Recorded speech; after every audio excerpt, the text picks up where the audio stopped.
Real talk, the metaphor messiah, man. I got this one. Let's go.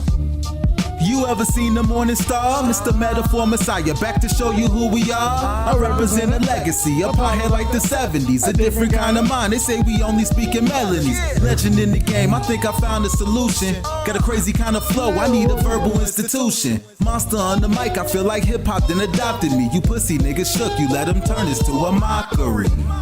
I give a fuck about their recognition. I'm trying to spit the fucking truth, somebody get the message. These politics, they overstate the obvious. They shooting like Stojakovic, it's war on every continent. Deeper than you know, I'm what you hate if you the government. Young black with heart, I put a hex on the establishment. Niggas playing patty cake and I was trying to regulate. A lot of them I emulate, but none of them I demonstrate. Hip-hop will never need a eulogy. They give us 10%, they trying to take away gratuity. Work for what you want, I learned that shit from fucking Aubrey. And she ain't never lied, I told her this was nothing new to me. This must be everything I'm dreaming. I wake up, my superstition say the scheming, here we go. I roll up, they say there we go. My girl, she's super real. Is that everything? All right, was captured. Good. Okay, all right. Enough of the music, enough of the thing. We're here. We're live. Welcome in on another ThursDave. This has been a very weird week. I'm completely lost track of days, but it's a ThursDave night party, and we've got Toxic Piplas. Motherfuck, noise. 1, 2, 1, 2, 3, 4, 1, 2. Yeah, fuck it. What's up there, Toxic? How you doing? Got a little Limp Bizkit going on there, huh? A little Jay and Silent Bob action. Yeah, who? Jay and Silent Bob? What? What? Yeah. What? What? What? What? Jay and Silent Bob. Toxic. Dave, you have a very interesting taste in music. That's not music. Oh. He happened to be singing. Well, that's a movie duo. Wait, watched that. Dave, I watched that movie like 3 months ago. Oh my God. Yes, that one was from Jay and Silent Bob Strike Back. Oh my God. Drinking,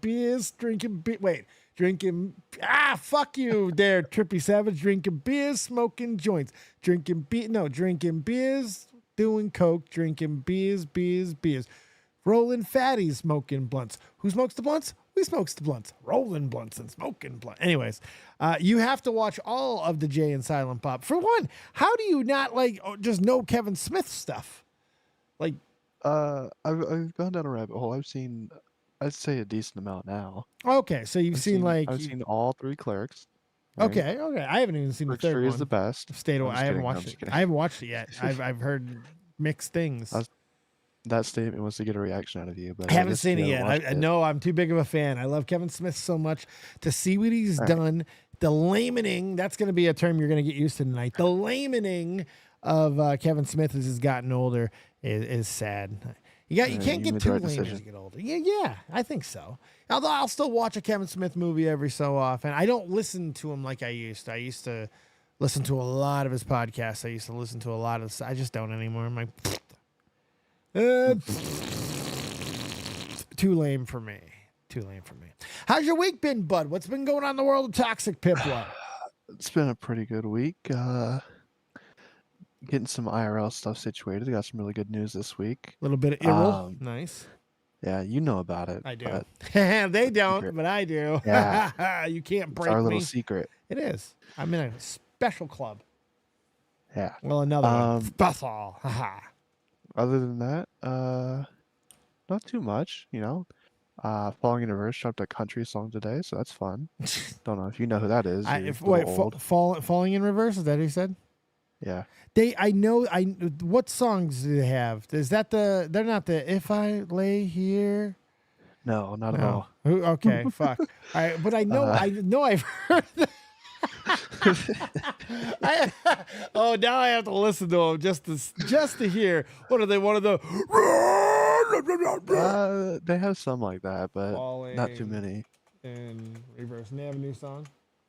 Yeah. Watch the World Burn. Oh, is that country song that I've seen on the interwebs? Where they're like robbing people and one of them's got a that's definitely it. That was something. Had Blair White in the video. Really? Oh, that was Blair White. Fuck. Yeah. Why does this keep happening to me? At least it wasn't James Charles this time. You gotta give it to her, man. Fucking, she is basically the Mona Lisa. Yeah. Yeah, I want. Anyways, yeah, I thought the video was actually kind of lame, to be honest. I was like, what the fuck? I don't like Jelly Roll though. I'm not a fan. Listen. I'm 41 years old. I'll give you a guess at what my music is right now. Just take a guess at what I'm listening to at the moment. You like Journey, you like all that old Queen, Oh, probably. I mean specifically right now. There is something that my age group is listening to right now, like in fucking droves. What's the hottest thing on the planet? I don't. Eminem, man. Eminem, Houdini, dude. My age group is going mad with it. Oh, we're going ham. No, I love it too. I love it. He's injected a little bit of edginess into the mainstream. We haven't had this in a while. I mean, but he was funny because he did it in his typical Eminem fashion, where he didn't go overboard. Like, he didn't go full Slim Shady. You know what I mean? He said some fun stuff that I really I love this song. I can't stop. It's actually funny that people are upset about a line that wasn't the one I expected them to be upset about. What are you talking about? Which one?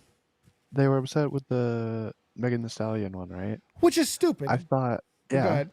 I thought it was a funny line. Yeah, it's and a I good also line. thought she was talking. I thought he was saying he wanted a shot at her literal feet, but I guess that's not what he meant. Well, yeah, sort of. Well, yeah, kind of. Yeah. I thought people were going to be upset by the transgender cat line. Nope. Yeah, no one cared about that. Nobody cared about that. I really thought that was going to be the one. No one gave a shit about it. But because it was kind of... No, I think people are still trying to understand it. His cat... It's like something new. It's like alien. His cat's Siamese... I think people are trying to connect exactly why a cat... I mean, I guess because the Siamese cats, they do have the... I guess, yeah, because they're black underneath the coating. Yeah, I guess so. Yeah, and they act I guess Chinese. so. And they act Chinese. Identifies as black, but identifies black, but they act Chinese. It's a good line, man. The song's fucking just fire. But yeah, he didn't catch shit for that. I think it was because later in the song, when he finally releases the new hybrid created a monster version that looked so much like Pete Davidson, they had to put Pete Davidson in the fucking video. Yeah. He just, because he made fun of himself in there, and he also dropped some truths about himself back in the day, and he was like, he aged a moment in time where he was talking back when he was taking codeine, for his coping. I was like, oh. He did a really cool song. I don't know if you've heard it, but a couple months ago he did a song with, not technically with, but with Juice WRLD. It was like an anti-drug kind of verse he did, but it was really good. Oh, really? So is he completely sober? Yeah, I think so. Good for him. Yeah. Good for him. Speaking of which, bong rips tonight. If you guys are looking for bong rips tonight, we're doing Speaking of being sober. Yeah, hey, shit, man. That shit's for the birds, man. Mainly just because I can't function without at this point. Just pain is fucking ridiculous, dude. You just, it sucks, man. It's like I've lost all this weight now. I'm going on a little bit of a weight loss spree now. So I do want to lose the rest of it. I got too comfortable, and now I want to lose the rest of it. It sucks. It sucks just losing weight. I mean, I've done that. I was in the military. I remember how much it just sucks losing weight. It really sucks losing weight with nerve damage, especially when you don't have your spinal cord stimulator working anymore. It just fucking blows, man. What are you gonna do? Mark, I recently got a dab rig and have been having a blast. Also, hi, Dave. What's up? I can be. Haha. I will be, I'm sure, at some point in the stream, too. But if you just meant hi, Dave. Hi, Mark. Welcome in. We're having a good time tonight. We're taking calls, questions, comments, concerns, hopes, dreams, quips, quotes, likes, loves, and so many more things. Okay, Toxic. All right. Let's just jump right in. Let's Phil DeFranco this. I think I got a couple of videos and stuff, but I do kind of want to get into some Anisa stuff. Just, okay, we'll bounce back and forth, I'm sure. I have so much. I've got, like, crazy amounts of stuff. I probably have 2 or 3 shows worth of shit, if I'm being completely honest. But, all right. So, everyone's on the Anisa situation right now, and it's been a hot button topic for a while. Anisa has been a lightning rod for people since, let's just face it. I mean, and I'm not even sure. We're going to talk about today how much legitimacy there is to this. But basically, since iDub started being lame, well, I've always fucking thought he was lame, and I'll tell you a lot of reasons as why. But for the masses, basically when he stopped doing content cop, when he started talking about squirrels and getting tattoos and trying to act tough, basically he lost a lot of people. He grew up in some ways, and it lost a lot of people. And then when he started talking badly upon his old days, that's when he really lost a lot of people. And it's been interesting to watch this transformation into yeah, you can't stutter on trans anymore. Transformation. Thank you very much, Jimmy. Here, I'm gonna talk about a transmission joke.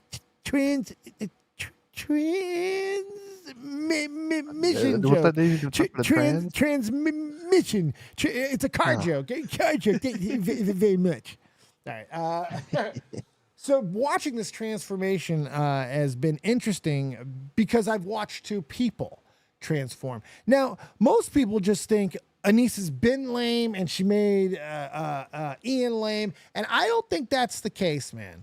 So I have a story because I talked to the woman back in 2017. I went back and I looked at my DMs with her today.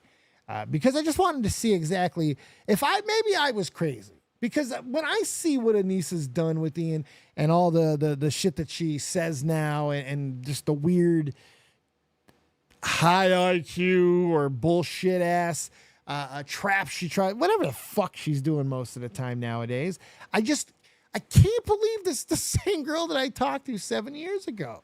It's really, really bizarre. So a little context. I was at the time doing Catch 33, which we were right in the smack gum middle of it. And I missed that podcast. Oh man, me too. It was good. My one shot. I missed my chance to blow. But this opportunity comes once in a lifetime. It's actually where I found you. Oh really? That's where you first discovered me, was Catch 33? Nice. Yep. Thank you, Colossal. Thank Tommy. So I was right there, everything was building. It was great. And, we did an episode. We talked about, and it was the Tana Mojo episode. It was a Tana Mojo episode. Oh God. Yeah. That's the whole fucking reason why she even reached out to me, is because we mentioned her. And I liked her. I saw her do some collaborations with Chris Ray Gun. I really liked her at the time. She was easy on the eyes. She was funny. She actually was funny. She had good timing in her comedy when she'd do skits with Chris Ray Gun. She was actually pretty funny when I heard her talk a few times. I just saw something down home about her. What I'd come to find out after having, I'm not going to show you the DMs, but what I'd find out is she's like this down-to-earth Canadian like hockey girl. She's not like a hockey family, athletic as fuck, tomboyish, really like sure of herself and sure of her worth. The conversations that we had mainly were focusing around the lack of attention she received for her part in the Tana Mojo situation, because she was incredibly proud of it. She, at the time, when we were talking, they had been dating for 7 months. That's what she said. And so it was a few months after all the filming and stuff, but she loved her role in it. She was part of the whole planning of it. And she actually was kind of mad at Clown for omitting her part in it, because she contested that he knew her and knew of her and should have gave her some sort of props. And I found that interesting. And we were having these conversations because she was going to come on. And I was looking at it, and it was funny because she was coming on. It was like there was no misconception there. She was like, let's set a time, let's go. And then just 2 days later, ghost. Fucking ghost. But the conversations that we had, she was so proud of everything with the Tana situation, about what they were able to accomplish, what it meant, all this stuff. Nothing prepared, nothing seemed lame about her. She seemed cool as shit. she could do a fucking crazy stunt like that and find, her own methodology in it and why, and her own reasons why it was, funny and fun for her to be a part of and all that type of stuff. Regardless of what anybody thinks about the situation of itself, which was pretty fucking bad. It really was interesting to then see, him in particular, basically have a cry fit over the past and her being such a, well, it would seem driving force in that. It was just very bizarre because I did not see it coming. My real belief here, Toxic, is that Ian lamed Anisa and not the other way around. Huh. Interesting. It was really weird, man. We talked at length. We talked for days. And we had good DMs, man. I really, really liked her. I thought she was cool as shit. Now, I didn't think I'd get Ian on, but I thought her perspective as the girlfriend of one of the bigger YouTubers at the time, I thought that was a great story for Catch 33. And Tommy was good for getting her on. I was going to have her on my show first, and then we were going to do Catch 33 and just see where it led. And unfortunately, it never happened. I think it could have been great, but she completely ghosted me. Completely. I think she did unfollow me. I'm really not sure. It was funny because I had checked and she didn't, but it's just like back then. She still follows me. We still fucking follow each other. That's how irrelevant I am. Holy shit. She doesn't even care. Well, maybe this will do it. I don't know. But, oh God, what are you doing? No, I mean just the show. Isn't the thumbnail great? Yeah, the great thumbnail. I thought you were about to tweet at. I'm telling you that Ian is the most conniving man in the internet. Did you see that lame ass reunion that he did with Max and anything for food?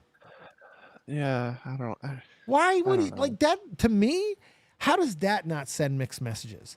Like, because I don't know if he knows this, they're still doing the same shtick. They ain't changed. Yeah. So, like, first off, how do they fucking feel?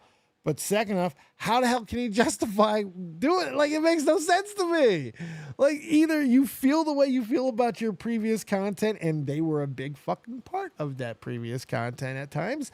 It's still associated. Like, you can't do that publicly and then have the fucking balls to then be publicly doing stuff with them again, right? Am I crazy? Is that not hypocrisy? I don't know.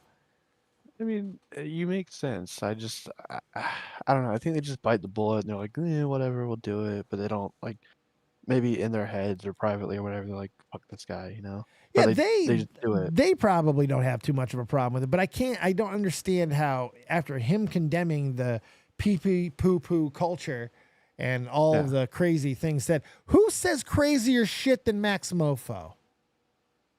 Oh, God. Like, honestly, he's not what he was, but Max is fucking nuts. That's why I love him. He's crazy. Yeah. And that whole group, see, I never liked iDubbbz, dude. Never. I didn't either. What was it for you? What didn't you like? Well, listen, my reason was a little more stupid. I was just a bitter teenage Leafy fan, so, Oh, fair enough. Oh, fair enough. I just felt he reminded me of a fucking S3 guy from the Army. This nerdy, pseudo-funny fucker who thinks he's better than you. What is this nerdy-looking guy, the leader of commentary? Yeah, right. Like, this guy would be made fun of. Like, if commentary was a school, this guy would be, like, bullied. At least now he's got some muscle on him. He could fight a little bit. But back then, he was a fucking washcloth, man. He was nothing. You could, if the wind blew the wrong way, he might blow away. It's like there was nothing intimidating about this dude. But he did seem to be fearless. Like, he would put himself in crazy situations. I would give him that. And did you see the theater clash fight he did? Yeah, it was insane. It To be fair, I was kind of rooting for him that first year. I was too. The dude could he's solid chin. He took a lot of punishment in that fight. A lot of punishment. Can't really fight. Actually, get in there. Yeah, hell yeah. I mean, but it's the same thing for like a guy. Like, really, and he fought out of his class. He really did. There's no question. But like Worski when he fought Salt Poppy, I was like, whoa, you're out of your fucking mind, Worski, but I respect you. I respect that. Oh, that's another one that he still follows me too. What, you want him to fight again? Yeah. Why not? He seemed to enjoy the training, and he's clean and everything. Why not? Yeah. Why not? He should. Yeah. But it's interesting because that whole group, now I never got to have any sort of interaction with Max Mofo, the one I wanted to, especially when I was really into the Pokemon stuff, because he's got one of the bigger Pokemon channels, or at least did. Yeah. But the guy that did the funniest thing was anything for views. He would shit on me and shit on Baited. He would just take shots and stuff at times, and then every so often would talk some shit with me on Twitter, and then he would start showing up in my Twitch streams. And he was like subbing, and then he would dono and talk some more shit. And then he promised me on air on 3 separate occasions an interview, and the motherfucker never came through. He ghosted me, and then he unfollowed me like a little bitch. Sounds about right. Like a little bitch. That would have been a good one. Nuclear Winter, I too was a Leafy enjoyer. That's another one I never liked. I just never got him. I never I did. Never associated with him. Literally, he was one of my favorite creators at the time. I had a very interesting taste in YouTubers at the time, but I thought he was good. Whenever he came back was good, but whenever he moved to Rumble, all of that went out the window.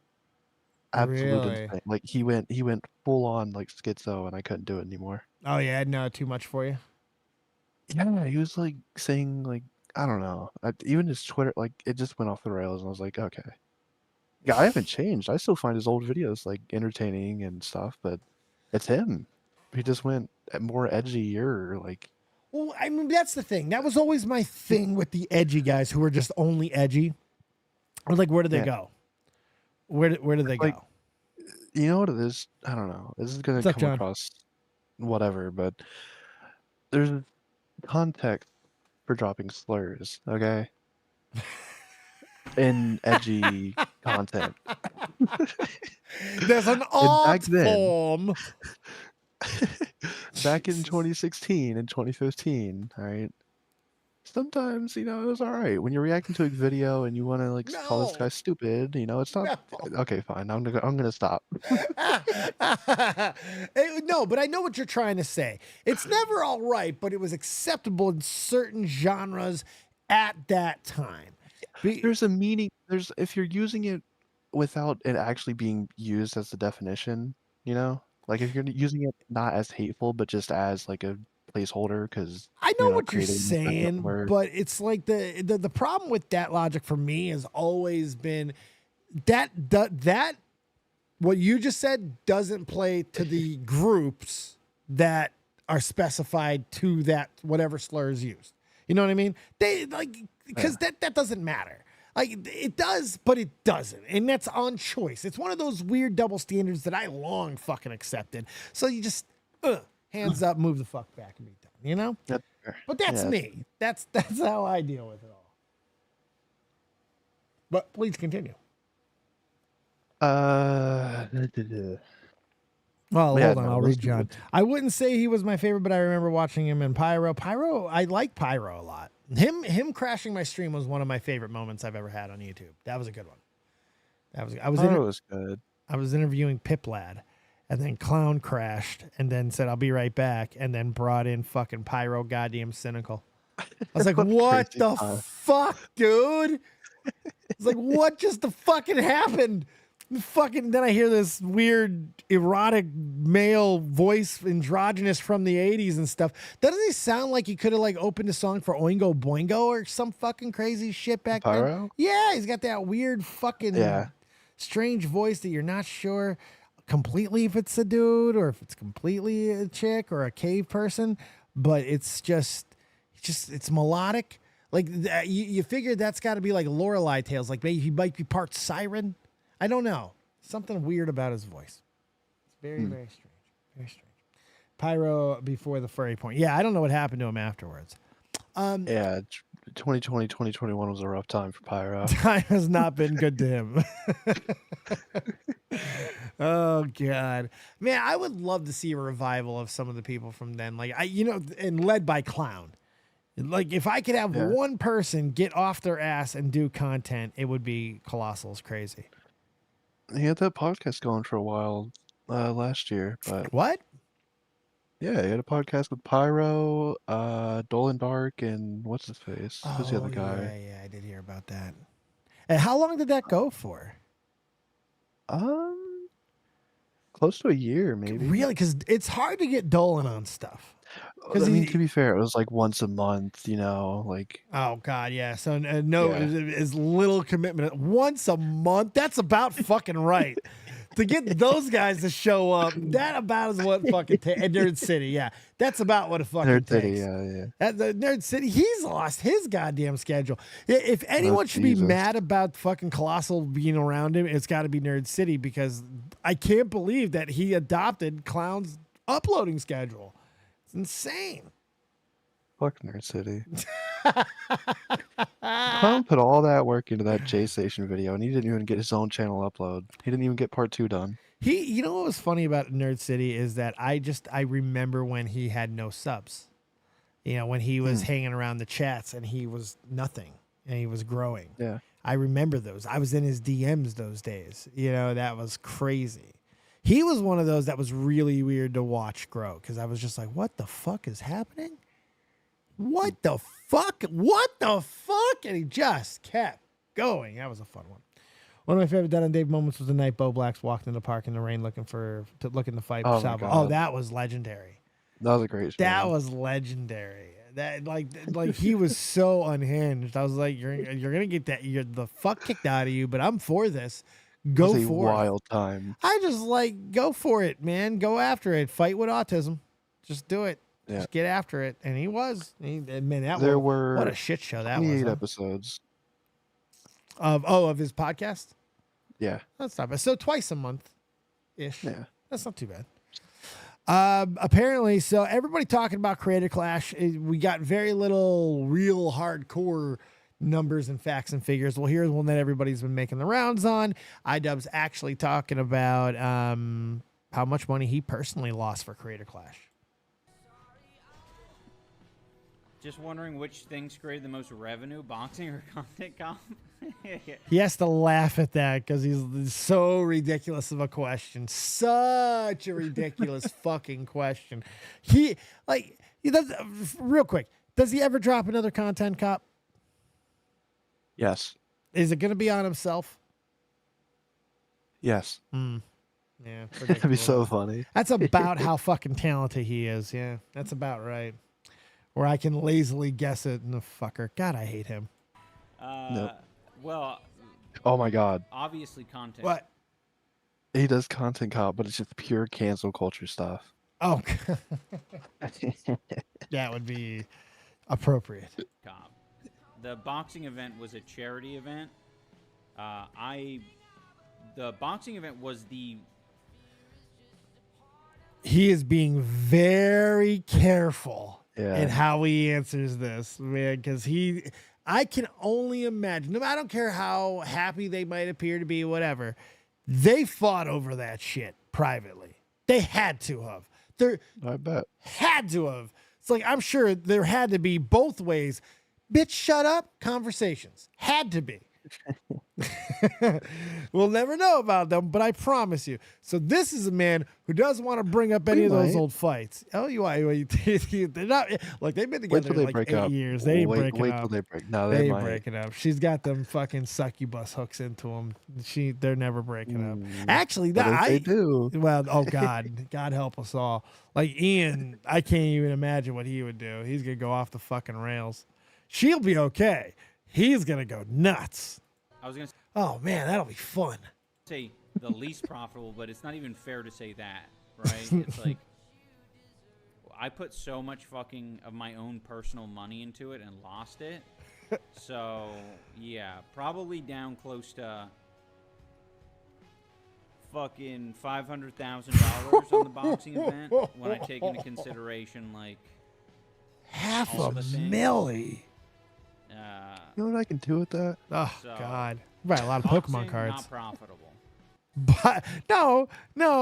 That's what bothers me about him. I know that he's answering a question, sort of, but the way he says that at the end, boxing not profitable. The boxing's very fucking profitable. If you promote it, if you allow fighters to actually have beefs, if you don't let your fucking wife go and ruin every goddamn thing by running her fucking mouth and letting her fucking mother run her mouth too. Like, what the fuck was going on?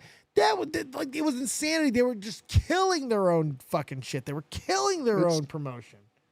He's saying boxing's not profitable, but this isn't the first year he's done this. He did it the year before. Oh, and I'm sure it he was lost there, profitable, wasn't it? He lost there too. Oh. I'm sure he lost there too. I don't know if he was the first one was profitable. I'm honestly not sure. I thought it was. I'm not sure. All right, so this was real quick. Let's go through the Anisa stuff and kind of look through it. I found this completely unhinged. Like, everything you need to know, just look at her. Covered up here, looks like a mess. Here, Yep. Cleavage out, put together. That could mean a couple of different fucking things, by the way. I think she just had her bad fucking mental day. She let everything get to her. And this wasn't bait. I don't buy anything she says in this video. I don't buy bait. I don't buy any of it. I think it's bullshit. It's like, come on. I buy this. I don't know. Like, I get Bo Blacks can be irritating to people. I get it. I can understand why. He's a guy who just uses your words against you and then doesn't stop. He uses all of his autistic forces against you in the best way humanly fucking possible. And God bless him for it. It's hilarious. Because, man, can he piss people off? And he seems to do it accidentally. And then he feels bad about it sometimes. It's so weird. It's so bizarre. And why? That's the autism now. It's gotta be. But I'm wondering if she has it too. Because, like, she's obsessed with him. She's obsessed over. How can you be this obsessed over fucking Bo Blacks? I don't get it. This in the Patreon podcast. This person's lawyer, the shakedown lawyer, used a commentary video. Okay. I hated this point. I hated this point so much because Lionel Hutz would have used a YouTube video. How stupid is it to use a YouTube video in this situation?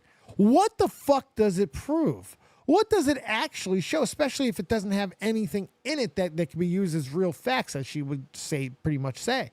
Like, it makes no sense. It's a non-point. It's a non-starter. So what? It's called a fucking empty threat. You use it to meme. You use it to make your point, but you don't do it this way. This isn't the way you make a point. This is the wrong way. You don't set a high IQ trap for a motherfucking stupid. Because this person will say technically they didn't say that, insinuated that we pocketed money. Insinuated that we didn't actually lose money. Okay?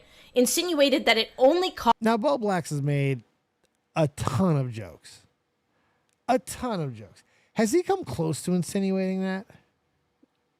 Not that I've heard. Not that I've heard. I mean, he very well could have. I couldn't fucking tell, but I haven't heard it. You know what it could have been too? It could have been just Bo Blacks just being like, wouldn't it have been funny if they didn't actually lose money? And, you know, it's like one of those things. And then she took it literal. Yeah, you can get mad at him for that a little. And by the way, I don't have a problem with them getting mad. I don't have a problem getting mad. It's everybody gets mad over this shit. When you get memed on and you get goofed on, especially when you actually fuck up, you can sit here and no matter how well you take it, you can't sit here and say that you didn't get mad.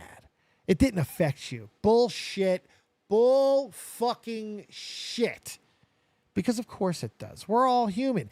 But it's how you express it is what separates the fucking pros from the potzers, okay? It's the people who can actually go on and make you believe that you don't really care or that you move past it or it's a brush off, it's a shake it off moment. Those are the ones that are the real ones because they understand the entertainment game. The ones who try to use these situations like this in the most manic fucking way possible, they're the ones who typically fail because we see this. We've been there. We've done that. We've bought the DVD. It doesn't fucking work the way that she just, I don't even know at this point. I mean, she's so off the fucking rails with her spurging. It's hard to watch. Yeah, I could. You would tell she's upset in this video. She's not really fooling anyone. Oh God, she's mauling. Costs $100,000 to run an event like this, which is not true. Okay, this is in the millions. This event costs in the millions to. Now, I think that people couldn't find anywhere near the numbers of what it cost. They just found the best numbers that were somewhere close and just did the best they could. And I think that was well said. I don't think this is a very good point either. Because like to think that it only costs so much, that's crazy. That's crazy. To run. I'm not kidding. It's fucked up. Okay? And that all. It's not fucked up. It's a choice that you chose. You chose to be a fucking boxing promoter. You thought it was going to be easy. You guys did it laughing. You guys did it with your fingers in the fucking air. Anyone who gave you any sort of advice on any goddamn semblance of the situation, whether it be in your promotion, whether it were people like Willie Mack who were talking about it, me, Keemstar, everybody promote it. Jesus, get your fighters promote. Talk about this shit. Let them beef a little bit. But you guys would just stomp on it and kill it and expect people just to show up. Why? Just because they're fucking YouTubers? It was insane. It just You know what? What? You know what? That's probably would have saved it too. It could have just been a publicity stunt if they were smart. They fucked up, but they could have fixed it. The whole Froggy Fresh Just situation. let him in. Just let him in. Yeah. Fixes it. Even if you slipped up and you got a little butthurt and you kick him off, right? You can apologize, say we fucked up, we're sorry, and then bring him back, and then boom, everyone's back. He has a match, and there you go. You know what you don't do? You don't punish your longtime 92-pound fucking friend Chris Raygun by fighting a giant with boxing experience. Like, why did Chris Raygun deserve to get hit? Like, Chris Raygun deserve to get his ass kicked. Don't get me fucking wrong. That is a guy and I've interviewed the fucker. I would like to punch Chris Raygun. But, like, why did they feed him to the wolves? What did he do? That was the most bizarre thing of the whole. Was it just he's a name? But he's your friend, Anisa. He's your friend. You've known him since the beginning of all of this. He was the reason why I knew about you. It's like made no sense. Why did he deserve to die? It just made no sense to me. Because that dude beat the brakes off Chris. Poor guy. That was great. But what did you make of that? Like, I didn't get any of it. That situation made no sense. Of all the ways to handle it, from apologizing to folding to fuck you, goodbye. Like, that's fuck you. Chris Raygun's gonna fight a giant that he can't beat. That's your solution. It's bizarre. What did you do? You're taking you're taking shots too at a lot of the YouTube boxing fans. I know there's more, but this is like a large percentage. It might not be majority, but it's still a chunk, right? Right. Like you're upsetting a lot of people. You're just handling the whole thing wrong. Yeah. Why? Like they're being told.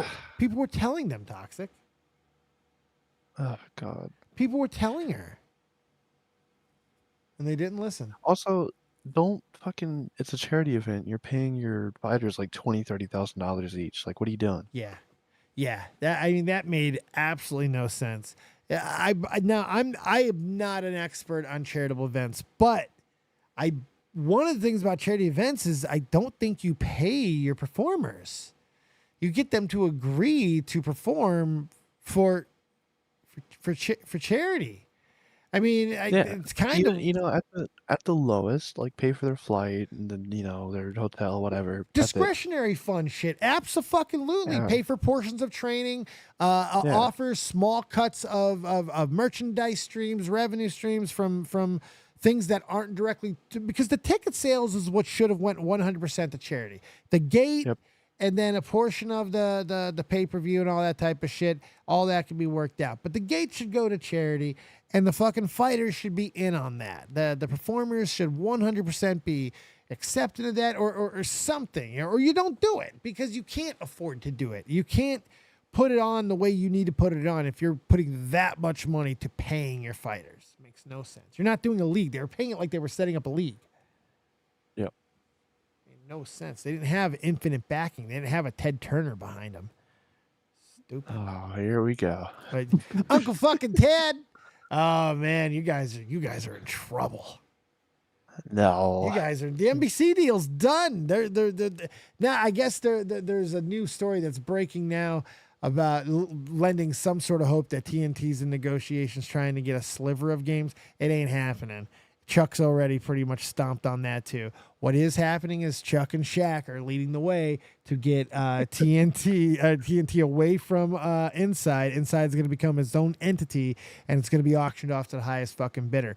And apparently, they're going to fucking pull a dump truck of money up to Ernie's door and get him to turn.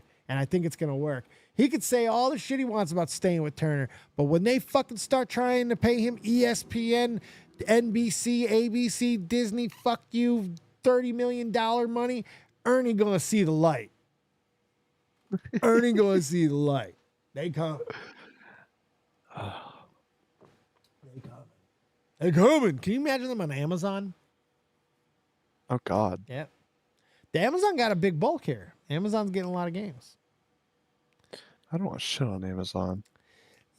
And yeah, I don't either, but they seem to be killing it. NBC got the TNT games, which was the smallest sliver of the pie, but NBC has everything.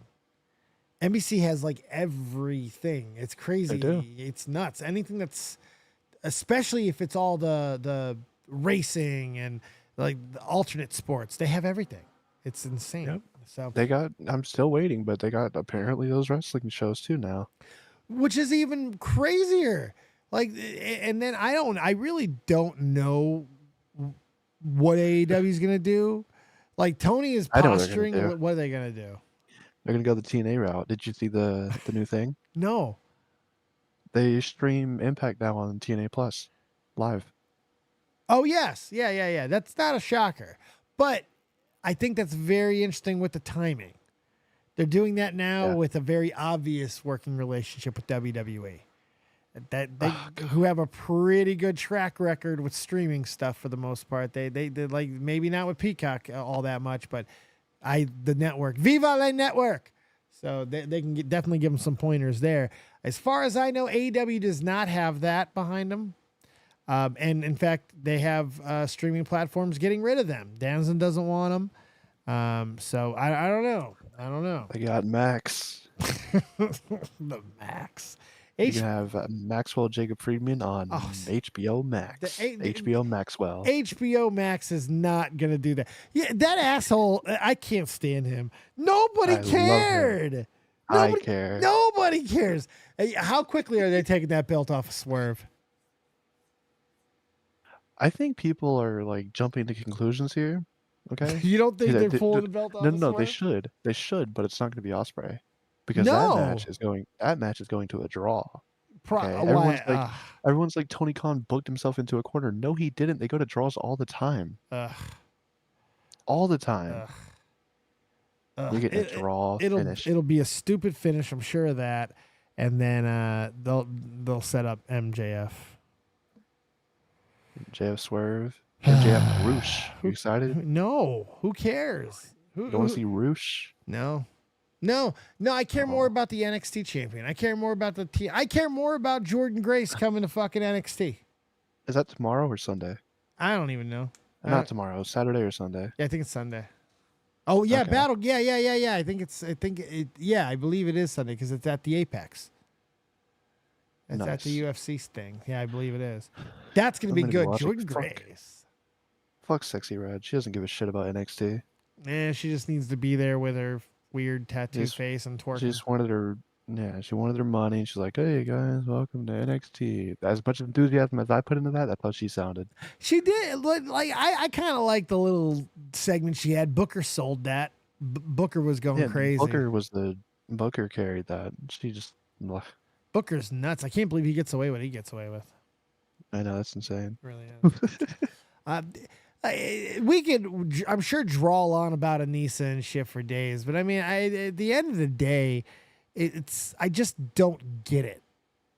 I don't understand I don't understand why her in her position that she's in now, if they're happy and they're doing all these things, why the fuck does she care about the commentary community? They do, like, it doesn't matter that much. You guys are not in the fucking eye anymore with that stuff. You're doing the only reason why the commentary continues to cover with the veracity of which they do is because you constantly give it attention. You can't stop. You can't stop. And once you give it attention, they're watching. Fucking A right. Fucking A right. And the thing is, too, these people are legitimately criticizable. Anisa and Ian have done way more than enough to warrant justifiable criticism and critique and just shit talk. But so what? Take it. Take it or go away for a while if you need to. Don't fucking acknowledge it. Whatever. Or just take it. You guys have been around this for fucking ever. I just cannot believe the fact that I have to look into the DMs and see how happy you were to be such an edgelord and so forward with what you did to Tana and how much credit you personally wanted for it. This fucking makes me sick, man. Like, to see where you've come now, it just really bothers me, Tox. It pisses me off. It's like, how? I didn't know her back then, so I don't have the same feeling like that. But there's days drama, there's week drama, and there's month drama. And unfortunately for them, this is going to be one of those month ones. Yep. This is all June, because he's going to keep feeding it, and everyone's going to keep reacting, and it's going to be a shit show. And this is just the beginning. She embarrasses him and shit, which isn't good. That's awful. Yeah. Yeah, like, I could talk about my IBS, but I wouldn't want my girl to talk about my IBS. You know what I mean? You got IBS? Oh, yeah. Oh. Yeah. I'm sure I will, eventually. Oh, yeah. Not yet. Your butthole's going to be in trouble. Pretty much, if you eat modern food, you're going to get it at some point. Oh, yeah. I eat a lot of modern food, and I love it. So I'm looking at this DM, right? And so it was all March 8th, 2017. We talked that whole day. We talked throughout the day for a while, for a good couple hours. And God, iDubbbz. And then, we were just bullshit. It was actually a really good conversation. And then, boom. It wasn't even a full 2 hours. By the end of the conversation, she ghosted me by 3:29. That was the last message she sent me. And then it was just all my messages. I sent 3 more that day. One more to invite her on. She was supposed to come on. And then she never responded there. Then the next day she dropped a cameo in the Chris Ray Gun vid. I said, congrats for that. We just announced, and I thought she was going to be on because we just announced he's going to be the next guest on Catch 33. She just never responded. And then I gave one more shot around Christmas time. And bam. Wonder why. It's weird. Yep. I think Tommy thought at the time that it was. I give a fuck about the. Thought it was Ian. Oh. Yeah. Maybe. Thought it was Ian. Yeah. Getting Talking to this guy all day? No, not in that way of like just because of we were Catch 33 and all that, and he wouldn't want her talking to us and all that type of shit. So, which made sense to me. I mean, it was as good of a reason as any because I really didn't see it coming. I really liked her. Like I said, we had a great talk. We talked nonstop for about almost 2 hours in text there. It was nice. It was good. It was fun. But what do you think, Bo, about the whole the thing about iDubbbz making her continue to do OnlyFans? Making her? Apparently, she wanted to quit, and then he was like, you wanted to work on fulfilling your commitments or whatever, so I'm gonna make you keep going or something. Wow. Something like that. I don't know where the clip is, but you can't make her. Something like that. Damn. I think you're right. That does sound like a divorce waiting to happen. Sounds like a breakup waiting to happen. Oh, you know what? I think we have a visual representation of what that breakup's going to look like in the form of a classic video. Does this look recognizable to you? Can you say you've seen this? Yes. Oh, okay, good. All right. Of course you did, because everybody has. Yeah.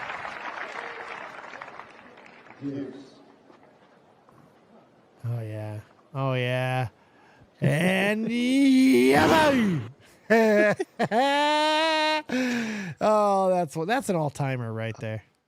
Yeah. I wonder what happened to that kid. I'm sure he'll show up. The former memes love to kind of, I was this girl, I was this guy. Yep.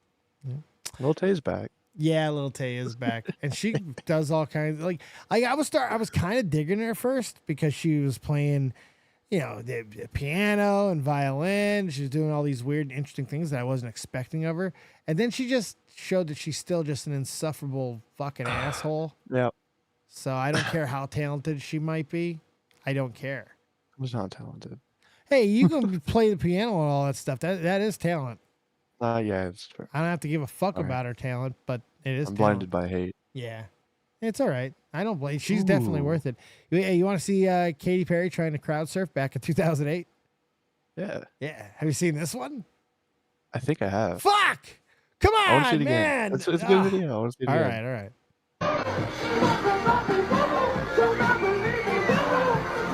I don't see the crowd's going to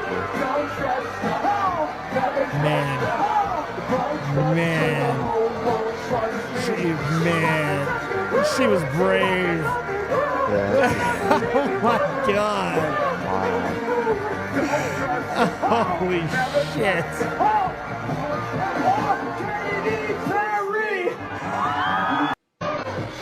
Probably at the time one of the coolest things she's ever been a part of. At the time. Probably, but also, like, if I was her, I would never.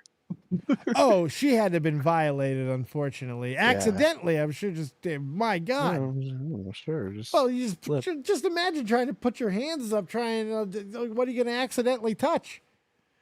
It's like, holy shit, she's moving, and you're just trying. Ah, Jesus. And then I never washed my hands again.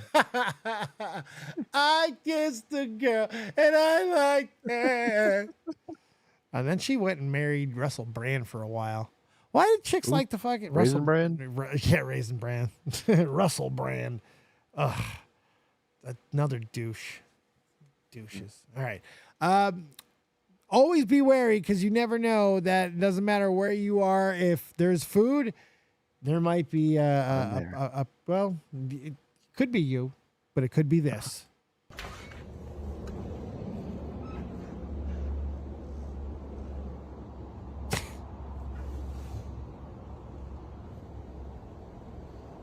Now, correct me if I'm wrong, but I think there's another one right fucking here. Yeah. I mean, that whatever that little lump is moving. Oh yeah, that is. That's definitely another one. Raccoons are sketchy. Yeah, they are. They look at this little guy. Man, watch out. He's got hands. Those guys are scary. Fuck raccoons. Fuck off. No, sir.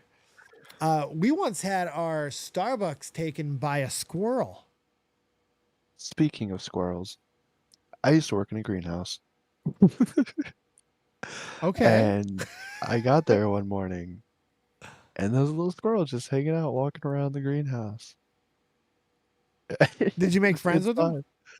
Nope. Are you becoming iDubbbz? Nope. He has We got an it obsession out. with squirrel. Oh yeah. Oh, you did get him out of there. Yeah, we got it out. You didn't keep Yeah. him? No, Why God, not? no, he was attacking the plants. Oh. He's eating them and shit. Oh. Just get him some nuts. No, Could have built him a little Got it. habitat. fucking put poison ivy around him. Poison ivy. There's an epidemic of people stealing packages. That's not good. No, it's not. It's all over people stealing packages. But there's a lot of ways to deal with it. I'm not sure this video is real. I'd like to believe that it is, but this is my new favorite way of dealing with package thieves.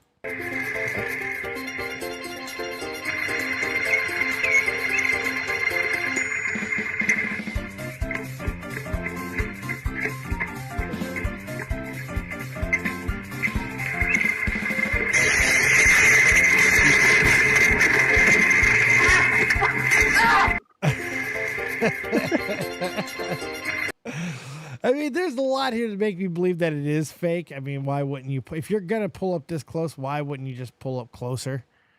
Yeah. But whatever. At least he got blown Jesus up. Christ, the fucking audio in that video felt like I got punished more than they did. Yeah, it was just like 8-bit awfulness, wasn't it?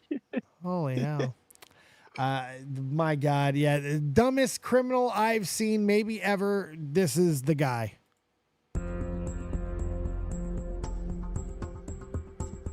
Look at this. Look at this.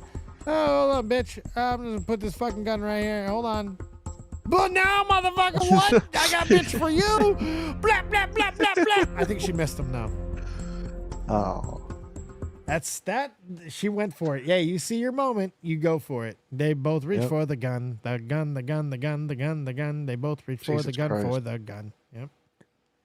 That sounds awful. She was quick. So, like, yeah, you gotta be, you know. You ever been robbed? You ever been mugged? You ever been stuck up? Been in the drive-by. You have? Yep. Really? Not fun. When? Not fun. 2 years ago. Were you outside and just some came rolling up and you were like, break yourself, fool? I was in my room, luckily. And I usually never wear both my headsets. So I can like hear whatever, like both my ear, like whatever these things are called. Right? Right. Just so I can hear like what's around me and shit. The one time I do, because I wanted to listen to a song, I do it. And I hear that like something outside the music. It's like, it wasn't like loud, but it was like a tapping sound. I take off my headset and it's just someone like, I hear like someone driving. And it's like super loud. Like, you know, like when a car screeches, it's like doing Donut? like drifting. Yeah. Like, what the fuck? Right And then now. I just hear shooting and I'm like, oh. Uh-oh. Drive by. It's not good. No. Not good. No. Yeah, fucking be very wary. It's terrifying. Speaking of That was a gunplay, week. what's that? That was a week after the hurricane, by the way. Oh, really? Yep. Well, you know what though? You do live in Florida, so I mean, What's new? I mean, honestly, it's all your own fault. It's all your own fault, Toxic. Yep. You chose That's location. But here's another gunplay video. That's my decision for your information. This guy looks like he's brilliant. This guy looks like he's really smart. Now, what I love about this video is the music. The music is my favorite. Now, really listen to the music, especially at the end of it, because it really does change the tone. It's the music, man. There's Like, no way. you think that was real? That has to be fake. I The don't know. timing was perfect. It was so perfect, but the look on his face when he shot the gun, because he's so high, it really did look legit.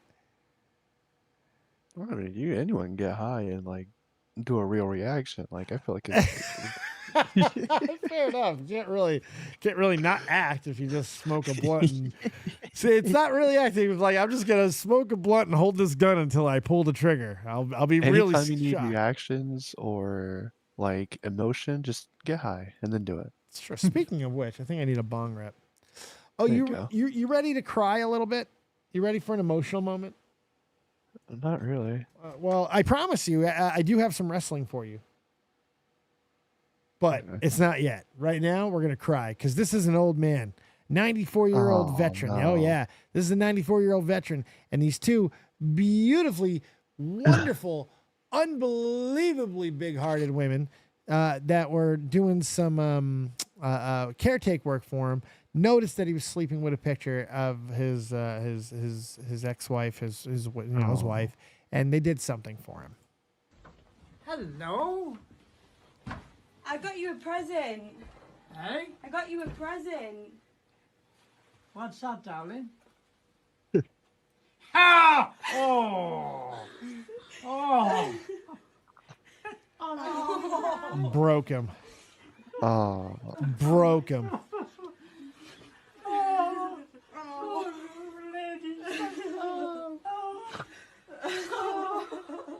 Oh, darling. Let me see, Ken. Show us what you've got, Ken. Let me see what you... Oh, Ken. Look at that. How beautiful. Look how happy he is. Oh, yeah. oh, dear. I love old I people. thought that might Yeah. be a bit better than your photograph. Broke him. That's a Yeah. 94-year-old veteran. Just broke him. Oh, Broke. God. Yeah, I know, right? Yeah. Shake it out, Toxic. Shake it out. Humanity. It's still there. Oh, here's a nice dose of pettiness for you. I'm a Cubs fan. Great switch up. Oh, big switch up. There has to be balance. People, lies, Toxic. You don't love me. Do you not love Riveter? Yeah. Depends on the day of the week. That's true. There you go. Well, people, I bet you weren't expecting him to confirm it. Jedi J May, I could listen to Toxic talk all day. Me too. Doesn't he have such a sultry, Thanks. sexy voice? Sometimes you can hear the spit in my mouth. There you go. Yeah, me too. Saliva. I'm a Cubs fan, Toxic. You know that? Sucks for you. Hey, what do you mean sucks for me? I'm a Braves fan. All we do is win. If you really listen carefully, I think you can hear the sound of Ronald Acuna Jr. rehabbing his knee. Aww. Tears. Oh, I better shut up before my whole team fucking tears a hammy. Yeah. Riveter, I never doubted that for a moment. Well, I still love you, Riveter, so there you go. So the Cubs have not been playing great as of late, but no matter how bad the Cubs were starting to play, shut your fucking mouth. We started off really good. We were really good, and then we played a little shitty because we had a lot of injuries, but we've been playing better lately. And no matter how bad things got, especially as of late, the White Sox were in the middle of an, at the time, 11-game losing streak. Hey. So the White Sox come to town. I mean, they just come to the other side of town, the better side of town, the north side of town. And they come play the amazing Cubbies, they're right in the thick of it in the NL Central. The White Sox are in the cellar of the AL Central. And the first game, the White Sox got out 5-1, 5-0, but blew it late, and the Cubs were able to win late. And then, so the next night, same thing happens. White Sox go up like 5-1. Cubs come all the way back. And then in the ninth, this happens. Tauchman is 1 for 3 tonight. And a line drive to center going back. Woo! Now this is the White Sox announcers. I want you to listen to this because this is fucking. One of the announcers used to be a Cubs announcer, Steve Stone. He's the one who's not going to be doing a lot of the talking. The play-by-play guy is the more of the one who's going to really be saying the shit here. In the ninth. Opposite field home run by Mike. And the Cubs have a song that plays every time they win at home. It's called Go Cubs Go. And it's great. It's great. Tauchman. And just like that, after a pretty good battle, the Sox unfortunately saw the lead dissolve, and Steve Stone doesn't even know what to say. both games 7-6 Cubs. Wait. I said it felt like deja vu earlier in the game, and that's exactly. It's really the end I want to go to. Sox had a 5-1 lead tonight. They had a 5-0 lead yesterday, and not able to hold on, losing both games here in this crosstown series. Have to hear that song again. Oh, you can hear his soul die right there. Have to hear that song again. I want us to do a show on like announcer reactions to things. Ooh, I like that. I like that. It reminds me of there was a Packers-Lions game a couple years ago, and I don't remember what his name was. But to be fair, the refs were a little iffy. But God, he was just screaming and losing his mind. It was the funniest thing ever. I loved it because I hate the Lions, but me too. Me too. I hate the Lions. I hate the Lions too. But don't you like someone I hate? Yeah. Yeah. But he's gone now. So he's you like gone. the But Packers now. Oh, so you're not? Wait. So you're not a Packers fan? No, I am. Oh fuck! I'm saying you should like the Packers. What? No. No. Why? You gotta believe in love. No. They're still in my division. Oh. We gotta admit defeat, Dave. They're scumbag. Oh, really? You're gonna talk that shit now? You're gonna talk that shit going into this season? You can have, I told you we can do a live reaction to a game this year. We can do a fucking live reaction to every game this year. The Bears are going undefeated.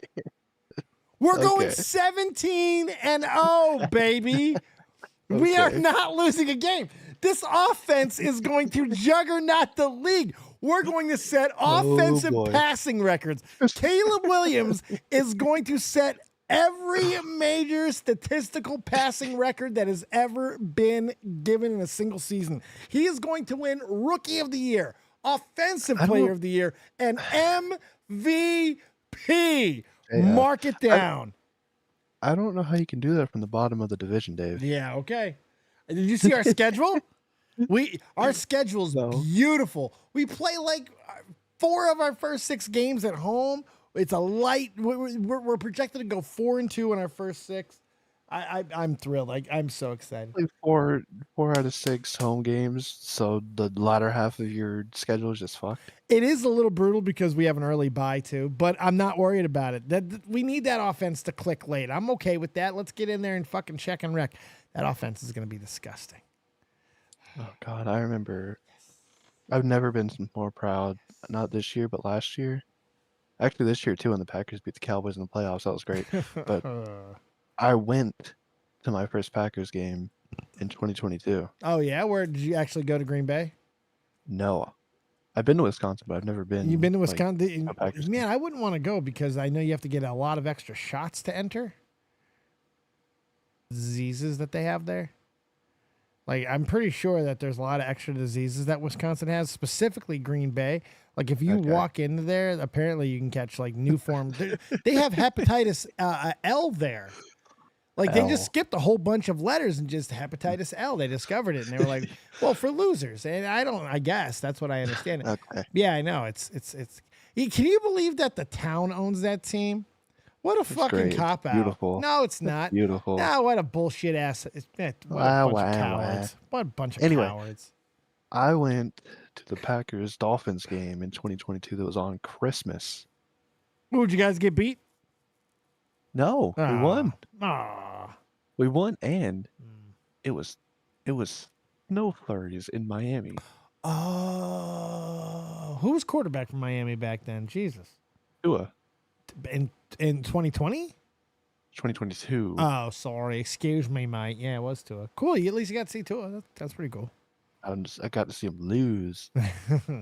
Well, hang on to that image because I don't think the Packers are going to be very good this year, my friend. Wow. I don't think so. That's what everyone said last year. The Bears weren't there last year. The Bears weren't there last year. They won't be there this year either. either. They will. Man, Caleb Williams is looking like a bad motherfucker, baby. Oh, that offense. Who's going to stop this offense? And the offensive line is already sorted. Oh, everyone's in trouble. Montez Sweat going to eat. Oh, he going to be eating. Oh, 15, 16, 17 sacks. Let's go. All right, I got to contain myself. Quick. Really nothing news. Jorge, I'm a cheap shot artist, bitch ass punk.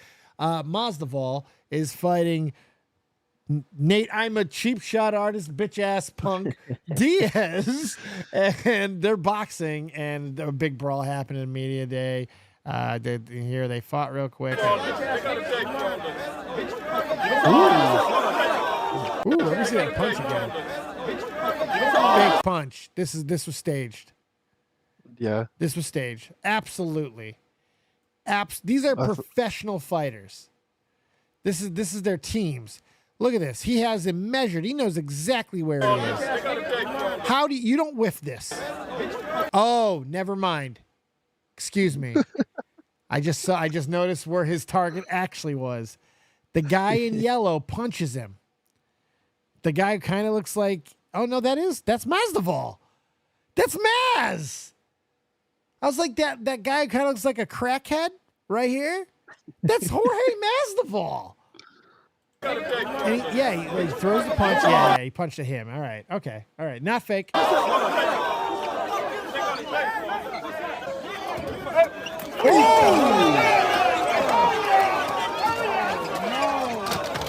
Yeah, don't mess with the white guy with dreads. They have nothing to lose. Sure. They got nothing to fucking lose.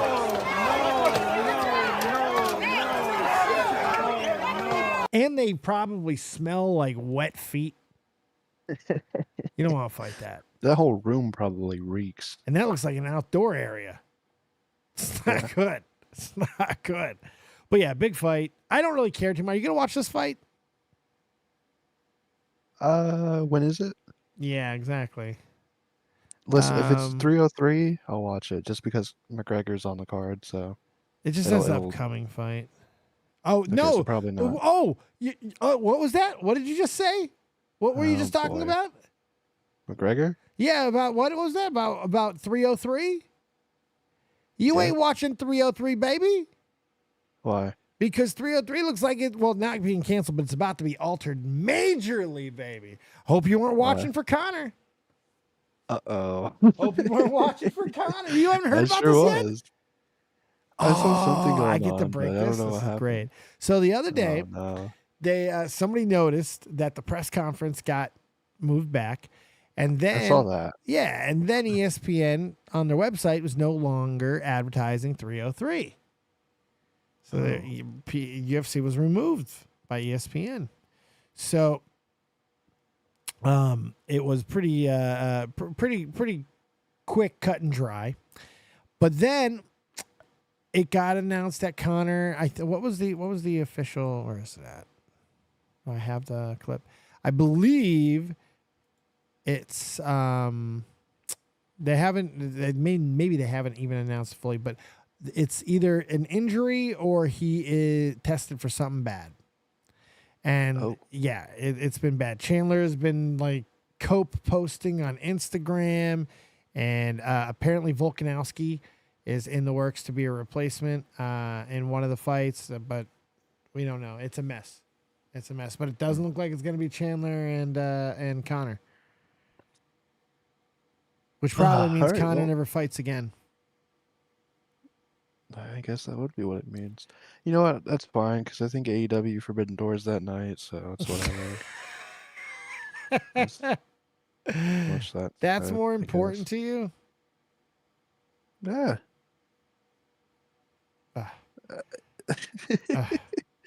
I don't know all these other people. I just know McGregor. Fair enough. Well, do you know John Jones? No, I have no clue who that is. Really? Oh, you got to look Who's into John John. Jones? Well, John Jones is arguably the greatest fighter that's ever lived in combat sports. Period. Mike Tyson? Better. Floyd Mayweather? Better. Oh, I'm shit. dead serious. Okay. John Jones is like a prodigy in fighting. He came into the UFC at a very young age, and he just decimated everybody, man. Decimated everybody. And the way that he does it, he's a very long, lanky fight. His brother's in the NFL. He's won a ring with the Patriots and shit. I think he's got a couple of brothers. Oh, fuck. Yeah, him. Chandler Jones. Chandler Hate the Jones. Patriots. Chandler Jones is John Jones' brother. And Good for them. yeah. So, but John Jones is also one of the biggest train wrecks in the history of fighting because he can't get out of his own way. He is tested positive for steroids on multiple occasions, cocaine as well. He's been in domestic situations where he's beaten his wife. He's he hit and run a pregnant woman in New Mexico. Jesus Christ. Yep. He's he showed up drunk as fuck into Def Noodle's now what I'm assuming is former comedy club. I don't know if it's still going, but he showed up there right before the Def Noodles' departure. Mm-hmm. So this dude has just been all over the place. He's also won multiple titles in the UFC. He was recently the UFC heavyweight. This motherfucker took 3 years off and was the light heavyweight champion. Took 3 years off, comes back and wins the heavyweight champion and beats the best guy at the time. It wasn't Francis, unfortunately. Francis had left the company, but it was Cyril Gane, and he destroyed him. So anyway, Makhachev has been beating everybody up, and a lot of people think that Makhachev's the pound greatest fighter in the world. And Dana says something interesting, and this is what he says. Joe Rogan on the broadcast called Islam the perfect lightweight, and they're just the size, his style of fighting, just his fight IQ. I'm curious, like, where do you rank him in this pantheon of lightweights that we've seen over the years? Yeah, I think he's, one of the greatest of all time. I think he's incredible. I don't think he's the pound for pound best fighter in the Huh. They're talking about an actual person. Yes. What the fuck? I thought they were making. Okay. world. For anybody to call Islam the pound for pound best fighter in the world when John Jones is still fighting is nuts and shouldn't be ranking in the pound for pound or doing any of the rankings. He loves John Jones, by the way. Ever, if that's what you really think. John Jones has never lost a fight ever. He's fought all the baddest dudes in the world. And then when you think about what pound for pound rankings really mean, he moved it up to heavyweight and destroyed the best guy in the world. As long as John Jones is still fighting, active, and in the rankings, yeah, nobody's pound for pound best fighter in the world. What would it take for him to surpass John Jones in your mind for that pound for pound number one? I mean, when you think about what pound for pound really means, right? He fought Volkanovski, who's a weight class lower than him. John Jones beat everybody at light heavyweight, then beat the best heavyweight in the division like it was nothing. It's a good at point. A higher weight class. So, I mean, John Jones is absolutely positively the pound for pound best fighter in the world. Probably the greatest fighter of all time. I agree in any with sport. him. I don't even like John Jones, but I agree with this take. I watched this guy fight. I've watched every one of his fights. He's deranged. That's the thing too. That's another reason here. He's nuts like Tyson. He's crazy. He will fucking kill you. The shit and all the stuff that he did with DC, Daniel Cormier, those two have legendary moments. You got to watch their interviews, man. It's crazy, calling each other pussy bitch and all this crazy stuff. They got into multiple fights. It's hilarious, man. You got to watch these compilations because John Jones is a fucking supervillain. But the guy can fight. And you got to watch his fights. If you appreciate fighting at all, you got to see John Jones fight. It is okay. He's special. Special. Think about when you talk about who's the baddest dude in the world, you put two guys in a room and who walks out? John Jones walks out of the room every time. No question about it. I agree with him on this. If you put John Jones in a room with anybody possibly in history, one-on-one, I might have my money on John Jones. You put Tyson, I might pick John Jones. You pick Muhammad Ali, I think I'm taking John Jones. Just with his skill set. Yeah, I pick John Jones because if Peak Brock's tough. Fuck.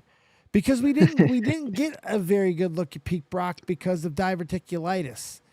You know, we don't know how good. Now, I've said before, and I will stand by this, that Brock Lesnar is the greatest athlete that has ever been on this planet.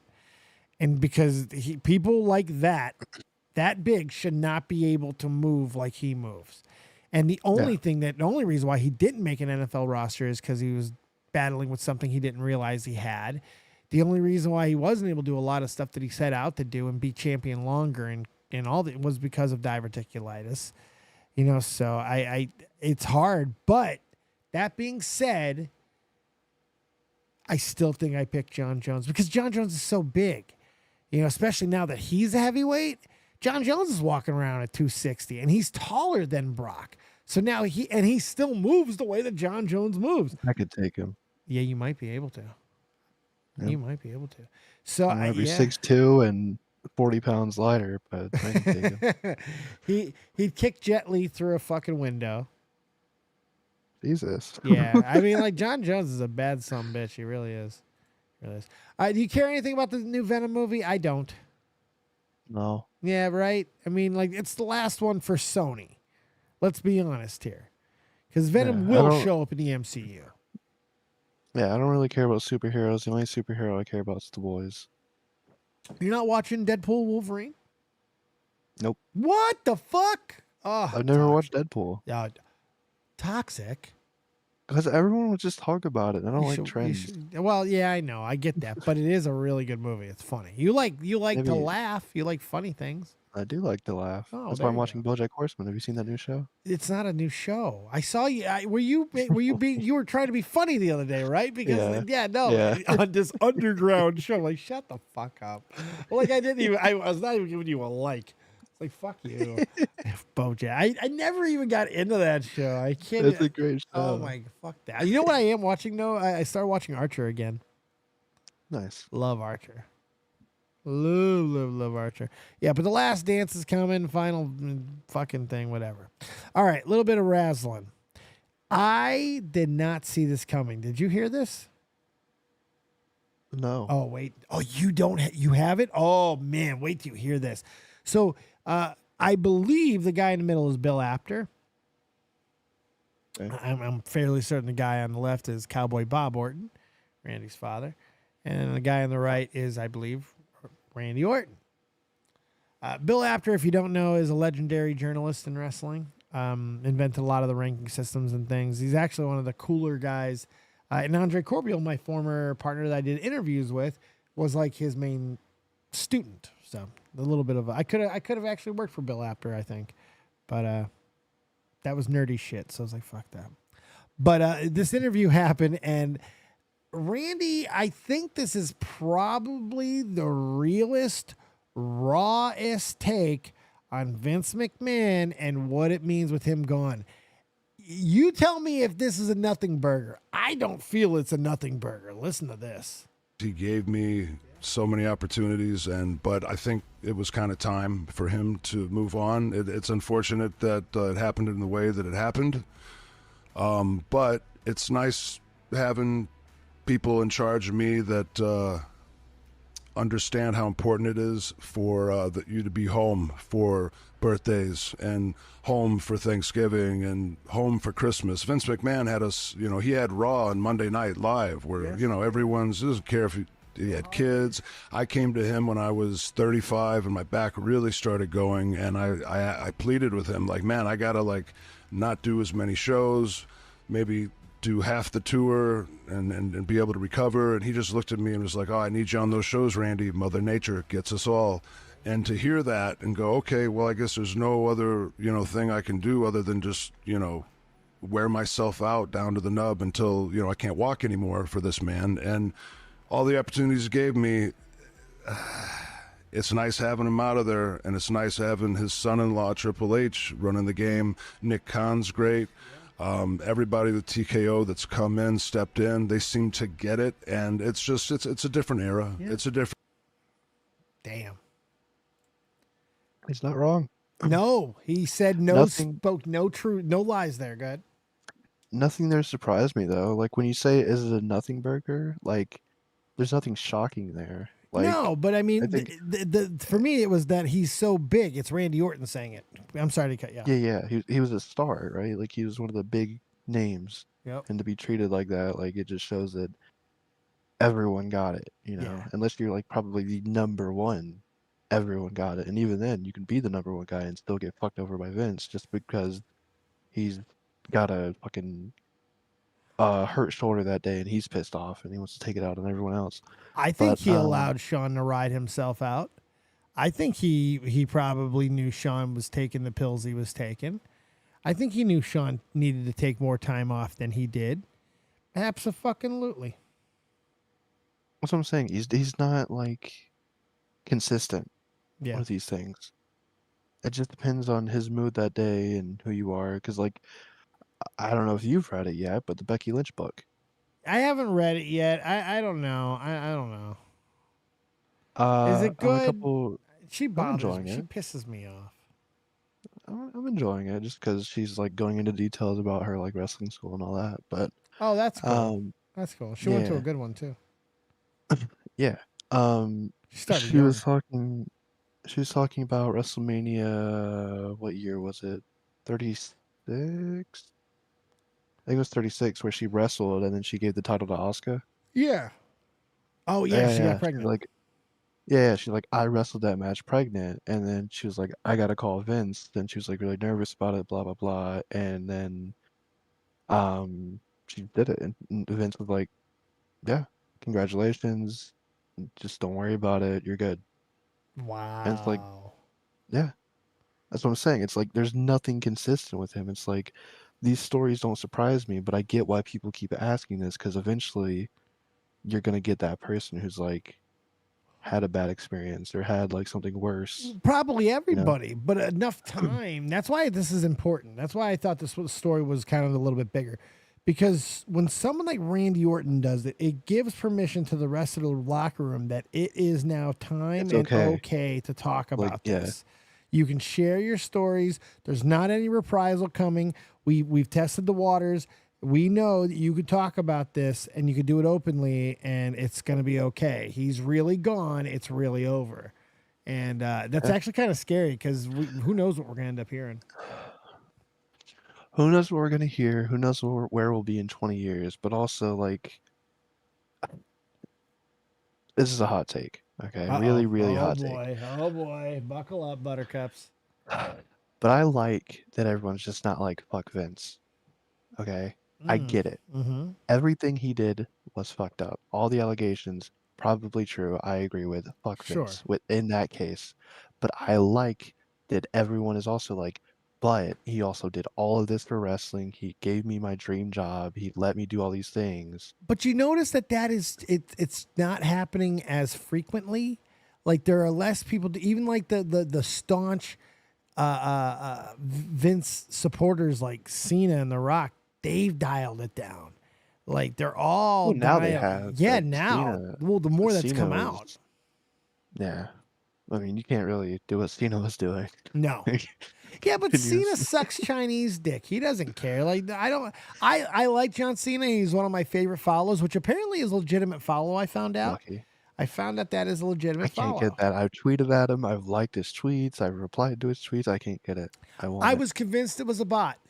But I talked to somebody in the industry. I talked to somebody who's like knows, and they told me no. John Cena. In fact, not only does John Cena, he has something like an algorithm that gives him suggestions of who to follow, but he chooses who to follow. It's on his phone, and these are his tweets. It's his shit. It's all him, which Maybe I I should change couldn't the believe name. that. Oh yeah, serious. Might help. But I think we'll see more of this. I think we'll see a No, lot he just more followed of a this. wavy web surf. Sorry. Oh, really? Did he? Yeah. Well, good for Wavy. Maybe I can get. Maybe I have a chance. You got a Give it chance. time. I'm dead on Dave, and I got the follow. Yeah, true. DM King, did you see where VKM is allegedly banned from the new WWE headquarters and the Jimmy did. design? Good. I don't Yeah. care. Do you care? It's like, no, fuck him. He has no ownership. He doesn't own anything. He doesn't own the property. He doesn't own shit. He has no reason to be there. Fuck him. Fuck him. Yep. Fuck him. Fuck Vince. I'm sorry. Look, Vince, here's what I'm waiting for. I'm waiting for someone to, because now that Vince doesn't have the network that he has in the industry, all the people that he's probably had help, keeping others down or suppression of stories, that is going to slowly erode. And when it does, it's only going to take a couple of really brave motherfuckers from the early 80s to be like, you know what? We're going to talk about what really happened with Jimmy Snuka. Oh, Jesus Christ. Oh, they better hurry up. They're all like 80 now. So. I know. I know. Even Jimmy Snuka couldn't stay. Like, we all know now. But it's still, I want to know what Vince's role was, because how the fuck do you make that go away? That was fucking insane. Insane. He killed that one. That's one of the yeah, he did. That's one of the craziest wrestling stories Ever. I think ever. Ever. This man committed murder and basically said, I don't know how that happened. And that was enough. Yeah. It was essentially enough because of Vince and a fucking briefcase, in my opinion. But whatever. The only thing I've ever been able to find about that night is Vince walked into a fucking police station with a briefcase and walked out without it and with Jimmy Snuka. That's all I fucking know. Yep, I think they said that on the Dark Side of the Ring. Speaking of... Unfortunately, they did say that, but I've been telling that story longer to them, so fuck them. But go ahead. Well, that's how I found out. All right, but speaking of, have you watched Who Killed WCW? No. Not yet. Why? Is it good? I've heard it was good. I haven't watched it yet, but the first episode is like full on YouTube. So WCW was unsustainable. Yeah, honestly, the real person, if you can say person, the merger.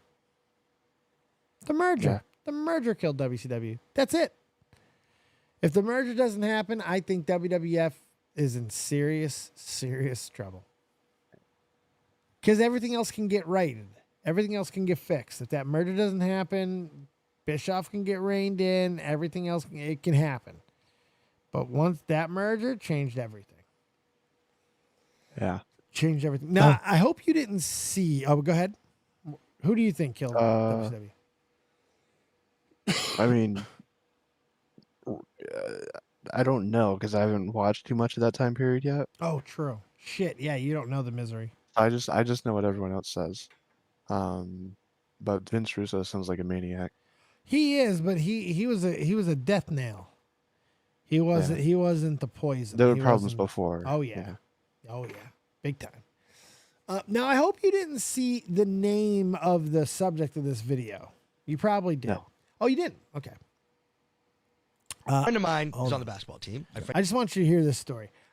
This is about someone I actually don't really like, but I gotta be honest with you.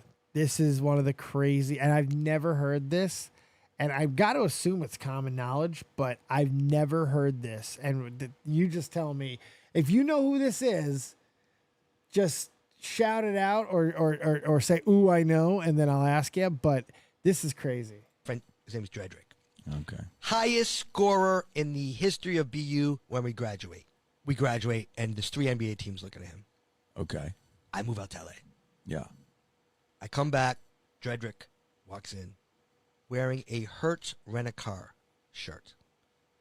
And my heart dropped. And it was my first time realizing that in life, sometimes things don't work out.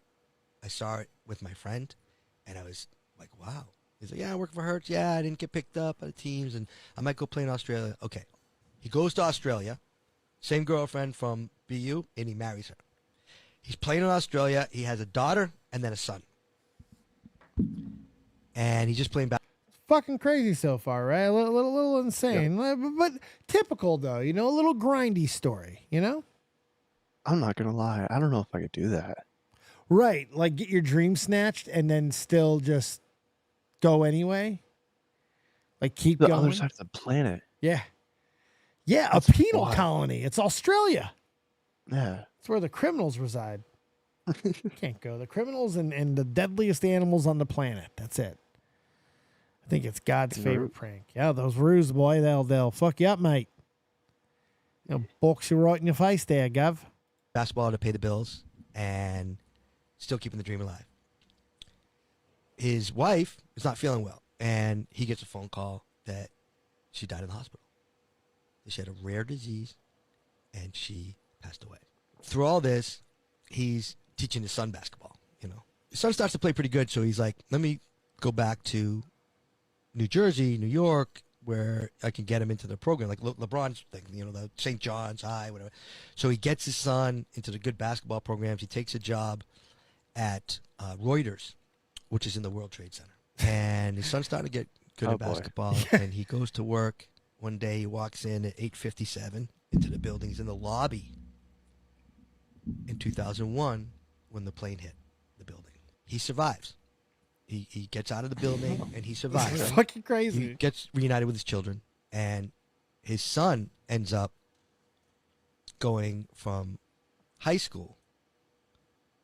He starts to get interested from colleges, and he goes with his son to see Coach K at Duke. They walk into the office for the meeting, and on the TV is Dredrick playing for BU against Duke, 1988, our senior year. Well, we were ahead at halftime. We almost put an upset in the tournament, and then we lost to them, but Dredrick played great. His son is like blown away, right? That Coach K even like remembers his, you know, and so he said, "Listen, a lot of kids are interested in coming to Duke, but if you are anything like that man I remember competing against, if your character is like his, Duke wants you." So he goes to Duke. He gets hurt. But he comes back for the tournament, and he takes them all the way to like the Final Four that year. And then he gets drafted by the NBA. And he ends up living the dream that his father couldn't. And that, my friend Dredrick's son, is Kyrie Irving. Oh, shit. So, if you want to Oh, know my God. why Kyrie has some issues personally, unless you know what it's like to lose your mother overnight at 10 years old, then I don't know how you can have a conversation about that. Fucking Jesus insane. Holy shit. What's up, JP? How you doing? I do not like Kyrie Irving. He says crazy fucking nuts stuff. And he's a principal dude. He's got Stan. I get it. I don't even hate him for the COVID stuff. It was whatever. But what a great story.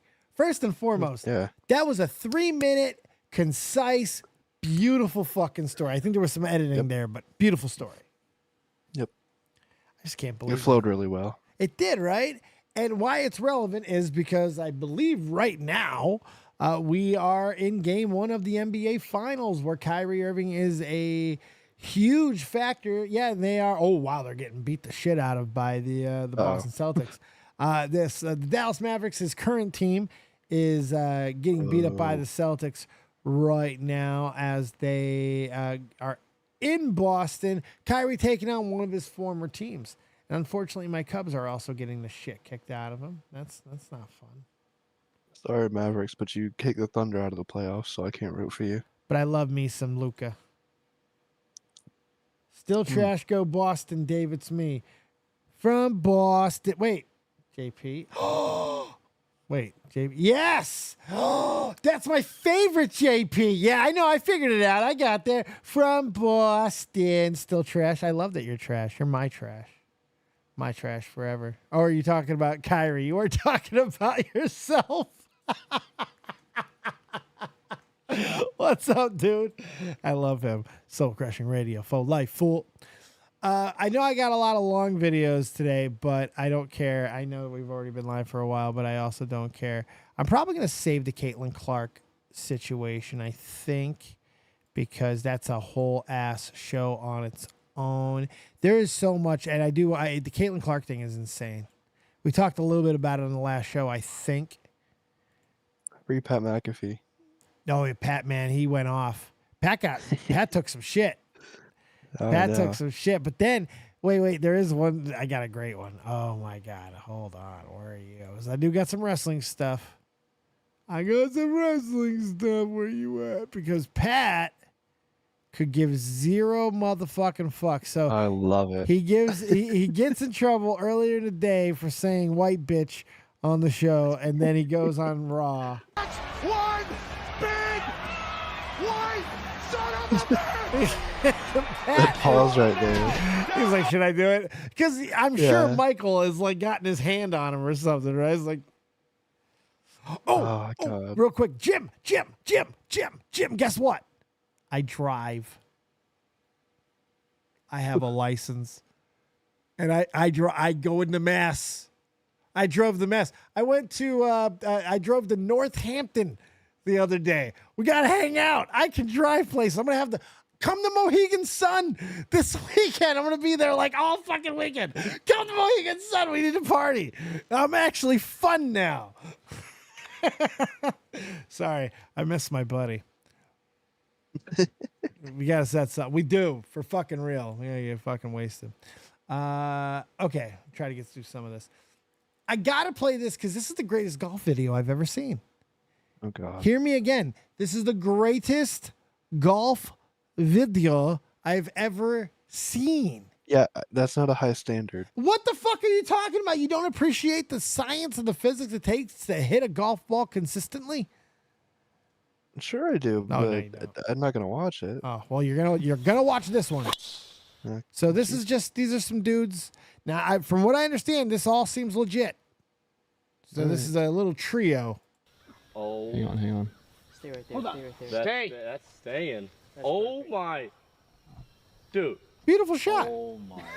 I don't know if It's a short par 4. Wait, is that on? Well, this team stops came to play. I got 3 wood. Just going right at Bart right there. Fuck. Hold on. Bro. Okay. I could never do that. This is Bro. better than mine. Bro. Bonk. Oh! Hits the fucking pin. Oh, that's insane. Unbelievable. What is going on? So this is all crazy. That smacked it. Buy a lottery ticket. Dude, Buy a lottery ticket. That was beautiful. Holy So homie sets Leave a up. like. Hey, if we Crazy. I've literally never seen anything like that. Ah. Here it goes. No way. That's it! What the hell? Unbelievable. Like that is. These are not. Go ahead. It's not the type of people I expected to be playing golf. Yeah, you know what? There's a lot of like money in some of this content. Like those Dude Perfect bros, they do stuff like this, but it's crazy.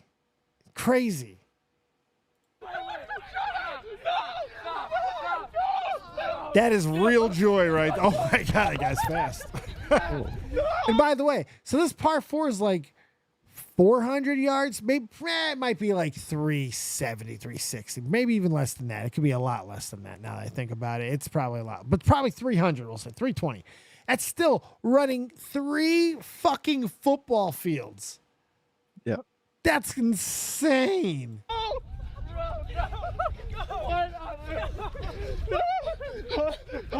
There's no way. No. That is such a long run. Fuck, we don't need to watch the rest of it, but insane. That was actually fun. All right, you win. Right? That was like the greatest golf video you'll ever see. It will Yeah. not be beat. It will not be beat. No. You ever watch Sister Act movies? Who? Sister Act? Sister Abigail? Sister Act. No. So Whoopi Goldberg did a couple of movies called Sister Act and Sister Act 2, Back in the Habit. Because nuns wear the thing on their head. It's called a habit. Get it? Yeah. So she plays a Vegas singer girl who goes on the run from the mafia, and she hides in a monastery posing as a nun. And as this nun, as this sister, you know, it's also funny because she's a sister who's a sister. Get it? Yeah. This movie's Cool. got layers.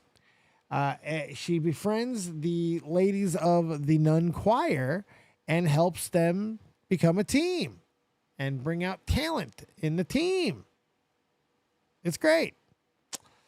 In the second movie, she comes back to help a bunch of troubled youths through the power of choir. Uh-oh. Yeah. In fact, let me see. This is the original clip. Okay, you guys, relax. Okay, take a deep breath. The big hit, the big person was Lauryn Hill was in this movie. This was like her big debut. This was like her pop. Fine, don't worry. You ready? Right there. There she is. Happy day. Oh, happy day. But basically, it's just, you know, he starts off meek and she builds him, and then by the end of the song, he's doing this.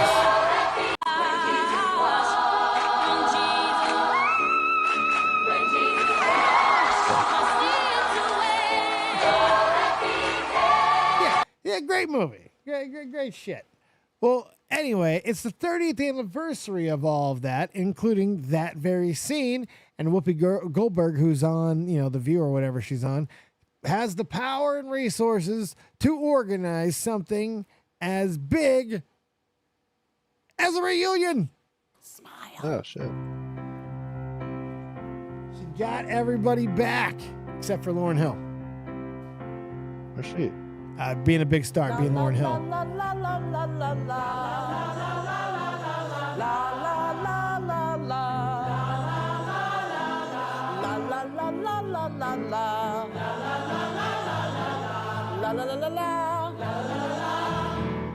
Oh, happy day.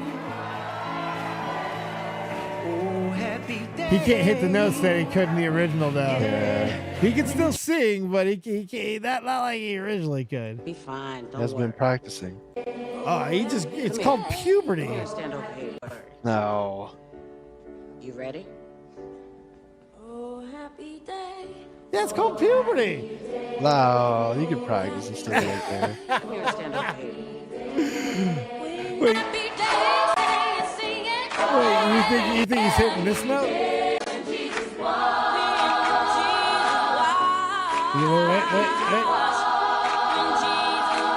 Think he's hitting that motherfucking note? Let's hear if he can hit that note. I'm curious. Is it going to be the most depressing thing ever? It might be depressing because Father Time comes for us all, Toxic. There's no hiding it. It's a fickle bitch. Oh, like this damn tweet. Fickle. Smile. Let's go. Oh, happy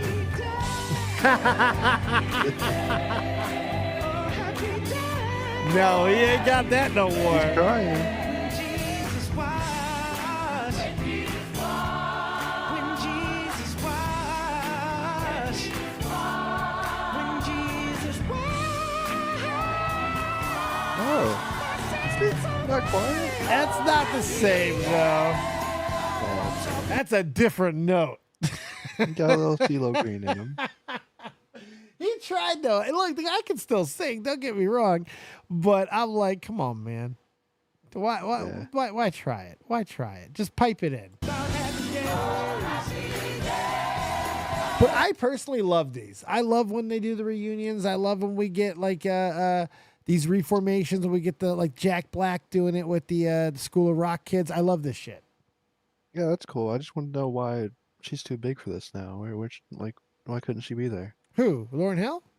Yeah. Yeah, because that thing, that thing. She's just doing that thing. I don't know. She might even be there. Oh, yeah. No. Like the chat's calling her out the comments. Oh, and Lauryn Hill is still on the plane headed there. Yeah, see? I don't like that. Lauryn Hill must have still been en route or wasn't able to get permission slip signed on time. It's nearly perfect. The only person missing is Lauryn Hill. Lauryn Hill was running late. Wait, someone.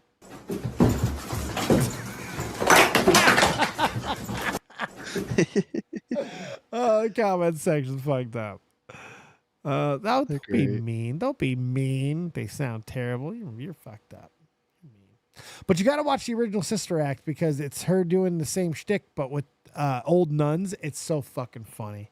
And they do churchy takes on like oldies. Like, that song, Nothing You Can Do Because I'm Stuck Like Glue to My Guy. You ever heard that one? Probably not. Nope. Man, I'm old. But they turn it into Nothing You Can Do Because I'm Stuck Like Glue to My God. My God. It's great. It's so great. So I think it was where Eric Cartman eventually would get his inspiration for his hit Christian rock band. He would just steal songs. Thank you, Jesus. I love South Park. I haven't watched the new stuff yet, and I it's bursting. I can feel it. What do you mean by new? Well, the brand new thing. How They new?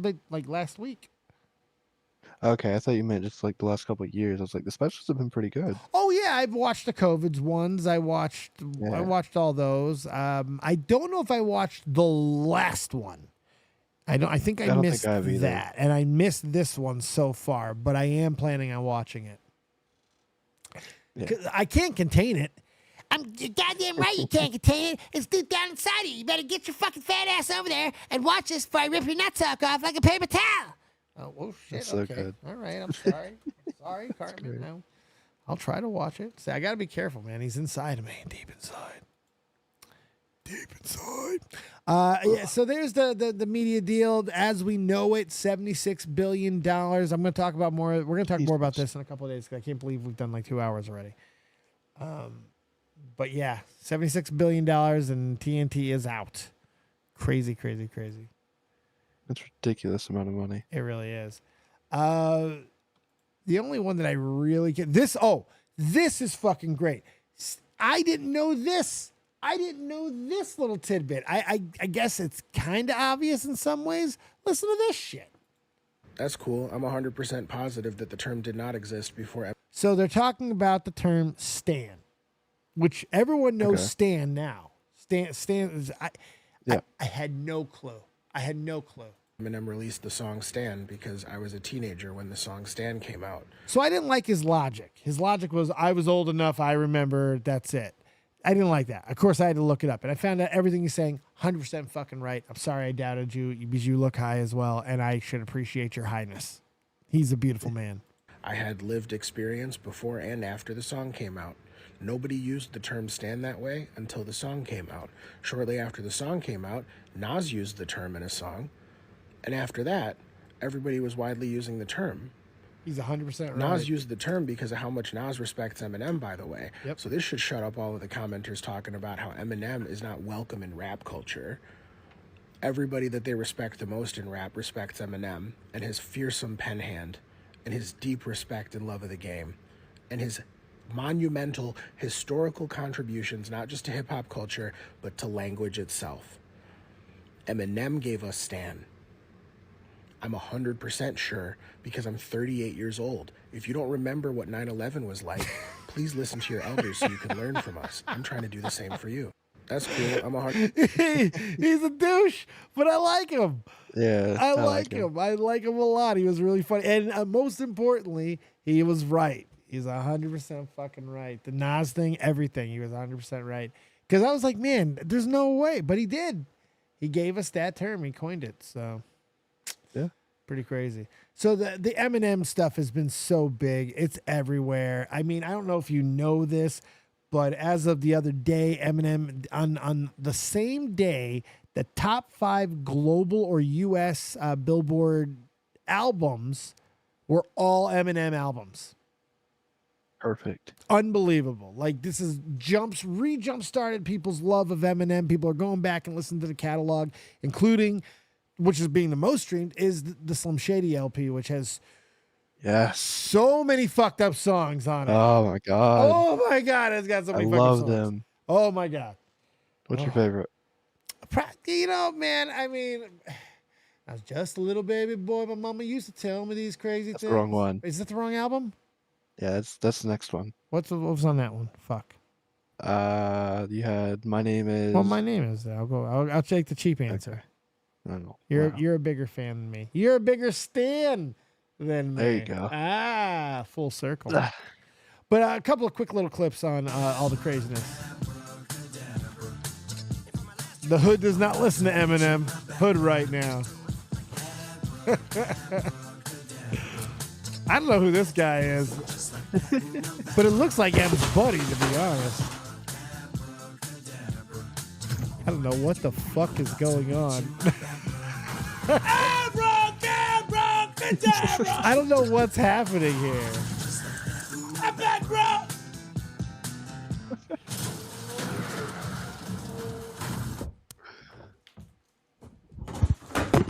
The fuck? I have no clue. I don't either, but that was great. Oh, here you go. Here's another one. I'm sorry if I'm keeping you forever right now. I apologize. You're But good. I've been wanting to do a show all week, so I was just like, here you go. But this is Dre putting it in words that I can never. He got on the mic and said, "Hi, my name is Slim Shady."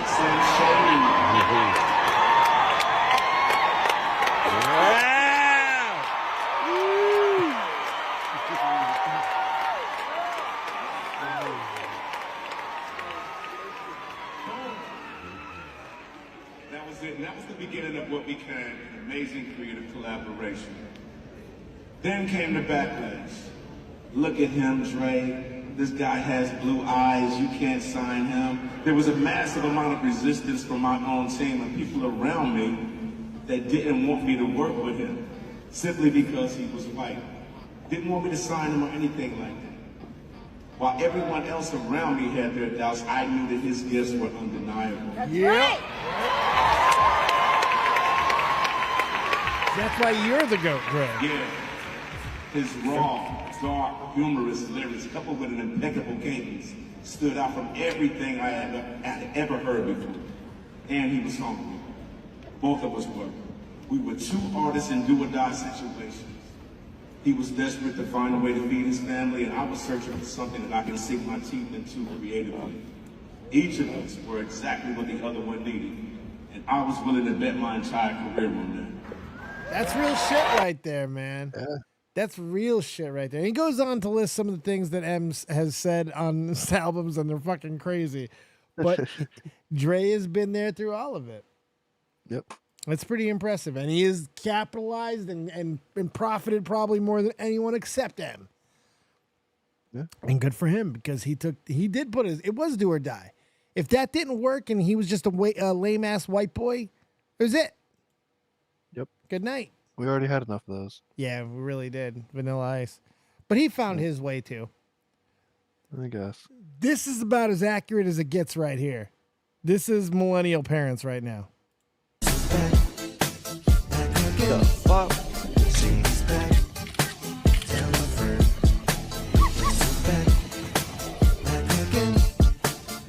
The fuck is this shit? Get your ass down here. It's fucking true, man.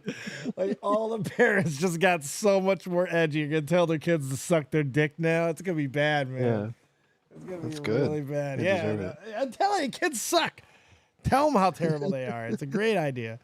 It's fucking great. Oh man, I don't know if this is gonna end well with with a resurgence of Slim Shadiness, but I can't wait for this album. I can't wait for this album. It's a whole new timeline once the parents grew up on Eminem, and now the kids are also on Eminem, like, and they clash. It's like, uh-oh. Yep. And for anyone talking about seriously, for anyone talking about like where he's really ranking, like with relevance right now, it did in fact beat Kendrick Lamar's "Not Like Us" for most views in a week for a rap song. And it only took 5 fucking days to do it. Yeah. No way. 39 mil. Yes, sir. He did it in 5 days. He did it in 5 Holy fucking days. shit. Yeah, it shocked me too. It shocked me Let's fucking go. That's what I'm saying. Let's fucking go. I mean, I love Kendrick and I love what Kendrick did, but this is my guy. I'm 41. This is my age It's group. different, though. Like, Eminem... When's the last time Eminem had a #1? It wasn't as long ago as you think, but there is a list of it. I was looking. I'm so afraid to scroll down in comment sections on Twitter. I really am. I'm terrified. But it wasn't all that long ago, but it was like 2010, I think. Yeah, but I feel like Kendrick could throw out something that's like, he could make something that's like #1 easy. So could Eminem too, but at the same time, like, with that style behind it. Here's the thing. Houdini has set and reset every major record that you can think of on every major platform that you can think of. It's going to debut at #1. It might stay there for, because remember, the original Slim Shady stayed at 1 for like ever. Yeah. And this has got a chance to do that just because there's kind of a gap in the rap game right now, in music in general. And I think people are going to really gravitate to this album. And I think it's going to do insane numbers. It's #1 on so many. The song is so good that, like I said, all 5 of his albums are the 5 #1 fucking albums on Spotify and Billboard and all this shit. I'm just like, this is nuts. Nuts. And I know you're a fan, so. Huge fan. Except for Revival. But it's cool to see it, and I love Houdini. I listen to it every day. Yep. I was driving to it because I drive now. It's And a great driving. It seems like it would be a great driving song. it is. I got the Copious playlist is a great playlist to listen to while driving. Nice. It's pretty great. You should definitely check it out on Spotify. Copious playlist. It's available to everybody. Maybe. Maybe indeed. All right, so you want to end on some wrestling stuff? I got some fun ones. Cool. Tell me mommy isn't the greatest thing in the world. All right. That's mommy.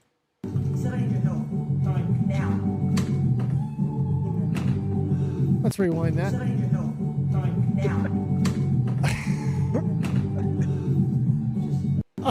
I said I need your knob right now in there. Yeah, good. Buddy Murphy is a lucky sumbitch. Hey, you see, she was scoping out her future job. You know, she's over at Double or Nothing. Rhea Ripley ain't going to AEW. First off, by the time she's a free agent, AEW won't exist. And second, why would she want to go? Why would she leave? Why? I love Kevin Nash stories. Do you love a good Kevin Nash story? The stories, yeah, but sometimes on this podcast it can be a little, Annoying. iffy. Yeah, he can be iffy because he's another full of shit guy from that era. But this was off of Vice, and I believe this one because Ray's crazy. This was great. I love this quote. He says, "Do you think you can throw me through that window?" "No, dude. It's a window. You'll die." I said, "Let me just throw you off the trailer." Head first. I would have loved to have seen him throw him through good. that fucking window. Yeah. Yeah, he should have did the window. Because no, dude, you'll die.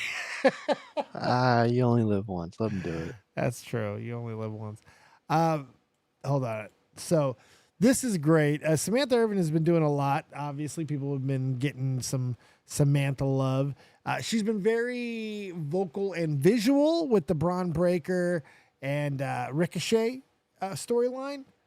And somebody helped her get this guy, Seth Joseph, had a little bit of fun for her. And Samantha saw it and decided to reach fucking Samantha Irvin off the top rope. It's great. Yeah, I like that one. But guess what? I got a better Samantha Irvin video. Uh-oh. Samantha Irvin. So that was pretty cool. I unearthed that. Yeah, that was kind of nuts. Oh, you remember this little thing? Don't ever fucking sandbag Brock Lesnar, and here's a reminder as to why. Punishment to Holly, but Holly lands on his feet, and Lesnar once again with a shot to the midsection. See a power bomb here, and once again Holly. Oh my! Yeah. Broke his neck. Ooh. Jesus Christ. Well, Holly was sandbagging him the entire match. He was just like he did right there. And you could see. Now, you will, if you don't already know what you're looking at, which I'm assuming you probably do, you will. Yeah. You will. But the way he goes up here, he is sandbagging is basically making the move or situation more difficult for the guy who's carrying the move. Because all of these moves work with assistance and resistance. You're going to learn these terms if you're out there in the world. Thinking about wrestling and all that type of shit. This is the type of stuff that you gotta know. I don't know much, but I did 2 weeks and I learned enough, and I've been a lifelong wrestling fan, and these are the things I know. And when you sandbag, man, you better make sure you're tougher than the person you're sandbagging, because this is what happens when you sandbag Brock Lesnar. And once again, Holly's. It's so brutal. It's awful. It is just ungodly awful. The animal instinct. He doesn't care. WWE champion. Oh, Brock he kicks him Lesnar. too after it. Jesus. And now he's staring at him like a fallen punishment. Yeah, he was pissed. You got to look up that story at some point. That's an amazing one. Holy shit. Yeah, I'd love to go. I want you to get there because I know you're watching all this shit. So I really want you to get there on your own. I don't want to ruin it for you. I'll get there eventually. Literally, if someone tells me things, it usually just goes out the other ear. Yeah, okay, good. Because Most there's a of the lot time. that we could be watching. It's fantastic. Yeah, right now I'm at Clash, I think 24, which is August of 93. Oh, okay. God damn, Yeah. man, you still got a long way to go. But I know. you still got about a year, but you're gonna get to that maybe not even that long. Hogan hasn't shown up yet, right? No. Yeah, you still got another Ric couple Flair of just years. came back. Oh, okay. The Nature Boy! All right. We're going to close on the toughest moments in wrestling history. And it's Cody Rhodes. Check your DMs real quick. Oh. I sent you one thing. I love one thing. Oh, the Hogan thing? Yeah. Okay. Oh, it's gone. What was it? Hold on. I'll get it. I'll get it back. Unbelievable. Someone probably told Unbelievable. him to delete it. Someone's like, Hulkster, you got to delete it. What are you talking about, dude? Listen here, Jack. It's hilarious. Oh I didn't know he deleted it. What a punk. What a punk. great. Macho Man was right. But in my opinion, while you find that, this is the most tough thing that's ever been done in a wrestling ring, what Cody Rhodes did. And I love this quote because honesty sometimes. What? What? You don't know this? You didn't see this happen? You don't know this match? Oh, I know the match. Oh, but you what is scared this? me. What are they? You What are they scared talking me. on? Oh God, Toxic! I'm so sorry. You terrified me. Like, there's no way you didn't No, see I this. definitely know that match. You It was a didn't great know that he match. tore his fucking arm off? Oh my God. I think it was the Cody Rhodes doc that came out. I didn't finish. Because he's 100% right. Without that pec tear, I don't know if he gets as big as he gets. It was a big thing in his narrative. It helped a lot. Yeah. Oh my God. All these crybabies want to suck on my tits. My tits. You suck at pumping. Hulk is the real milk. What? You suck at pumping, dude. Hulk has the real milk, brother. Wow. Hogan typing that to Iggy Azalea is something else. I love it. I love it. You should want a bad bitch like this. What? Wow. All right, Toxic. I've yammered for 2 hours plus, man. Do you have anything else? Do you got anything you want to talk about? Do you have anything you want to tell the most puffs and the peoples out there, those who have suffered through with me? CM Punk better be at Clash of the Castle because I miss him. Adrenaline up my nose. Somebody get me some blow. He'll be there. Don't worry. He better be. He's the best in the world. He's either going to cost Drew or he's going to be Drew's next opponent. How do you think the Scottish people will take that? I don't know. It depends. Because, like, if they can find a way for him to win and then immediately lose the title again, that would be the best. But if they can just not let him win the title, that's going to be bad. Because they were pissed last time with Roman. They were pissed. Yeah. Nixie was there. And she was screaming, "Whoa, Roman is a wanker." But that wasn't for Drew. That was a different one. But still, she was not happy. No one was happy that day. But can they do it again? Will they do that again? I don't know. Or will they let him crown and then CM Punk? I don't know. I don't know what they're going to do, but it's going to be awesome. I can't wait. Me either. It's going to be fun. Wish I can go to Clash, but I cannot. Same. Wish I can go to Battleground, but I cannot. I want to go to SummerSlam. Where's that? Ohio. Oh, fuck that. Fuck that. Pat will be there, I'm sure. Yeah, I'm sure. Logan Paul. Ugh. No. Ugh. Jake All will the be usual. there. Ugh. They'll be there. Money in the Bank, though. Anyway. Yeah, I'm ready to go. I'm tired. All right. Sounds good. You got anything else, man? Tell the kids where they can find you. You can find me on everyone else's stream because I don't do my own content anymore. It's all right. Be a floater. Yeah, I'll be here whenever. I'm on K-Huck's stream. I'm on Now Recording. I'm on, I think there's another one, but whoever I'm forgetting, I'm sorry.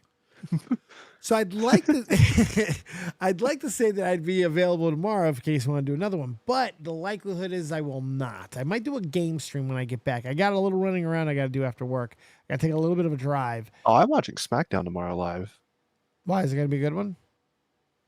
I want to know what's going on with AJ and Cody. Oh, yeah.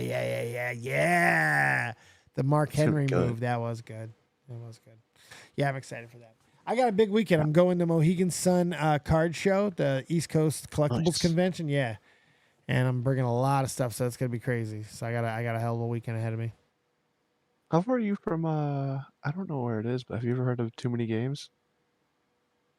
No. The convention. It's at the end of the month, but Yeah. I'll look that up. Too many games. I'll look that up. Too many games. Where are you at? It is this y'all Philadelphia. Oh, yeah, end of this month. You're right. Yeah, I'm not far. A couple hours. They usually have a wrestling ring there too. Ooh. Yeah. Ooh. Oh, interesting. Pretty cool little spot. Nick Apostoles. He was Leon Kennedy. Steve Blum from Cowboy Bebop. Neil Newborn. Erica Schroeder. Those are some of the bigger names. Yeah, nothing else too big. All right. You doing anything else tonight, Piplup? No. All right. Well, thanks for being on again. I appreciate you. All right, I'm gonna go listen to Eminem. Peace out. Toodles. Toodles. Good night. Talk to Piplup. How do I get to my thing? Mucho appreciado to everybody hanging out. If you did hang out this long, I hope you had some fun. Thank you guys so much. I'm tired. I can't believe I ended up yammering this long. And believe it or not, I ended up not using like half the material that I have. So that means more show as soon as I can get back on. So thanks for hanging out, guys. Mucho appreciado. We'll talk to you later. Keep it copious, and we'll probably do one more rip here, more than likely. Real Talk, the Metaphor, Messiah. Take us home. We'll see you guys on the other side. Go get a nice big pile of morning light. That's where he's going to take you. Bad segue. Good night. If I die, my lyrics still a living history. You mean they treat us like we pawns and we listen cause we scared they ain't gon' beef with Genghis Khan? I'm higher than a dinosaur, she Oreo like Baltimore. I taught them what I know, that make me feel like I was Gryffindor. Get your game right, she hot, I call her sunlight. With lips like she's Brad's life, I ask her cost a crash site. But that's the way it is, I guess I play protagonist. This shit will never change, I'ma go out with her. This may be everything I'm dreaming. I wake up, my superstition say the government was scheming. Here we go. This must be everything I'm dreaming. I wake up, my superstition say the government been scheming. Here we go. I roll up, they say the city lights is feeling me. My girl, she super real. She think that ain't nobody cool as me. Flying in Pacifics, I'll be ripping till I'm gone. I sit back and blaze away like I'm Akeem Olajuwon. Yeah, da da da. Yeah, da da da. Hip hop, I'm real talk. Hip hop, I'm real talk. Da da da. Good luck, Jay Philly. Yeah. Welcome to the new world. You dig? We always dig. All right. Thank you guys for being here. Have a great night. One more rip. I'm going to bed. Hopefully this is going to blow my brains out. Have a good night, guys.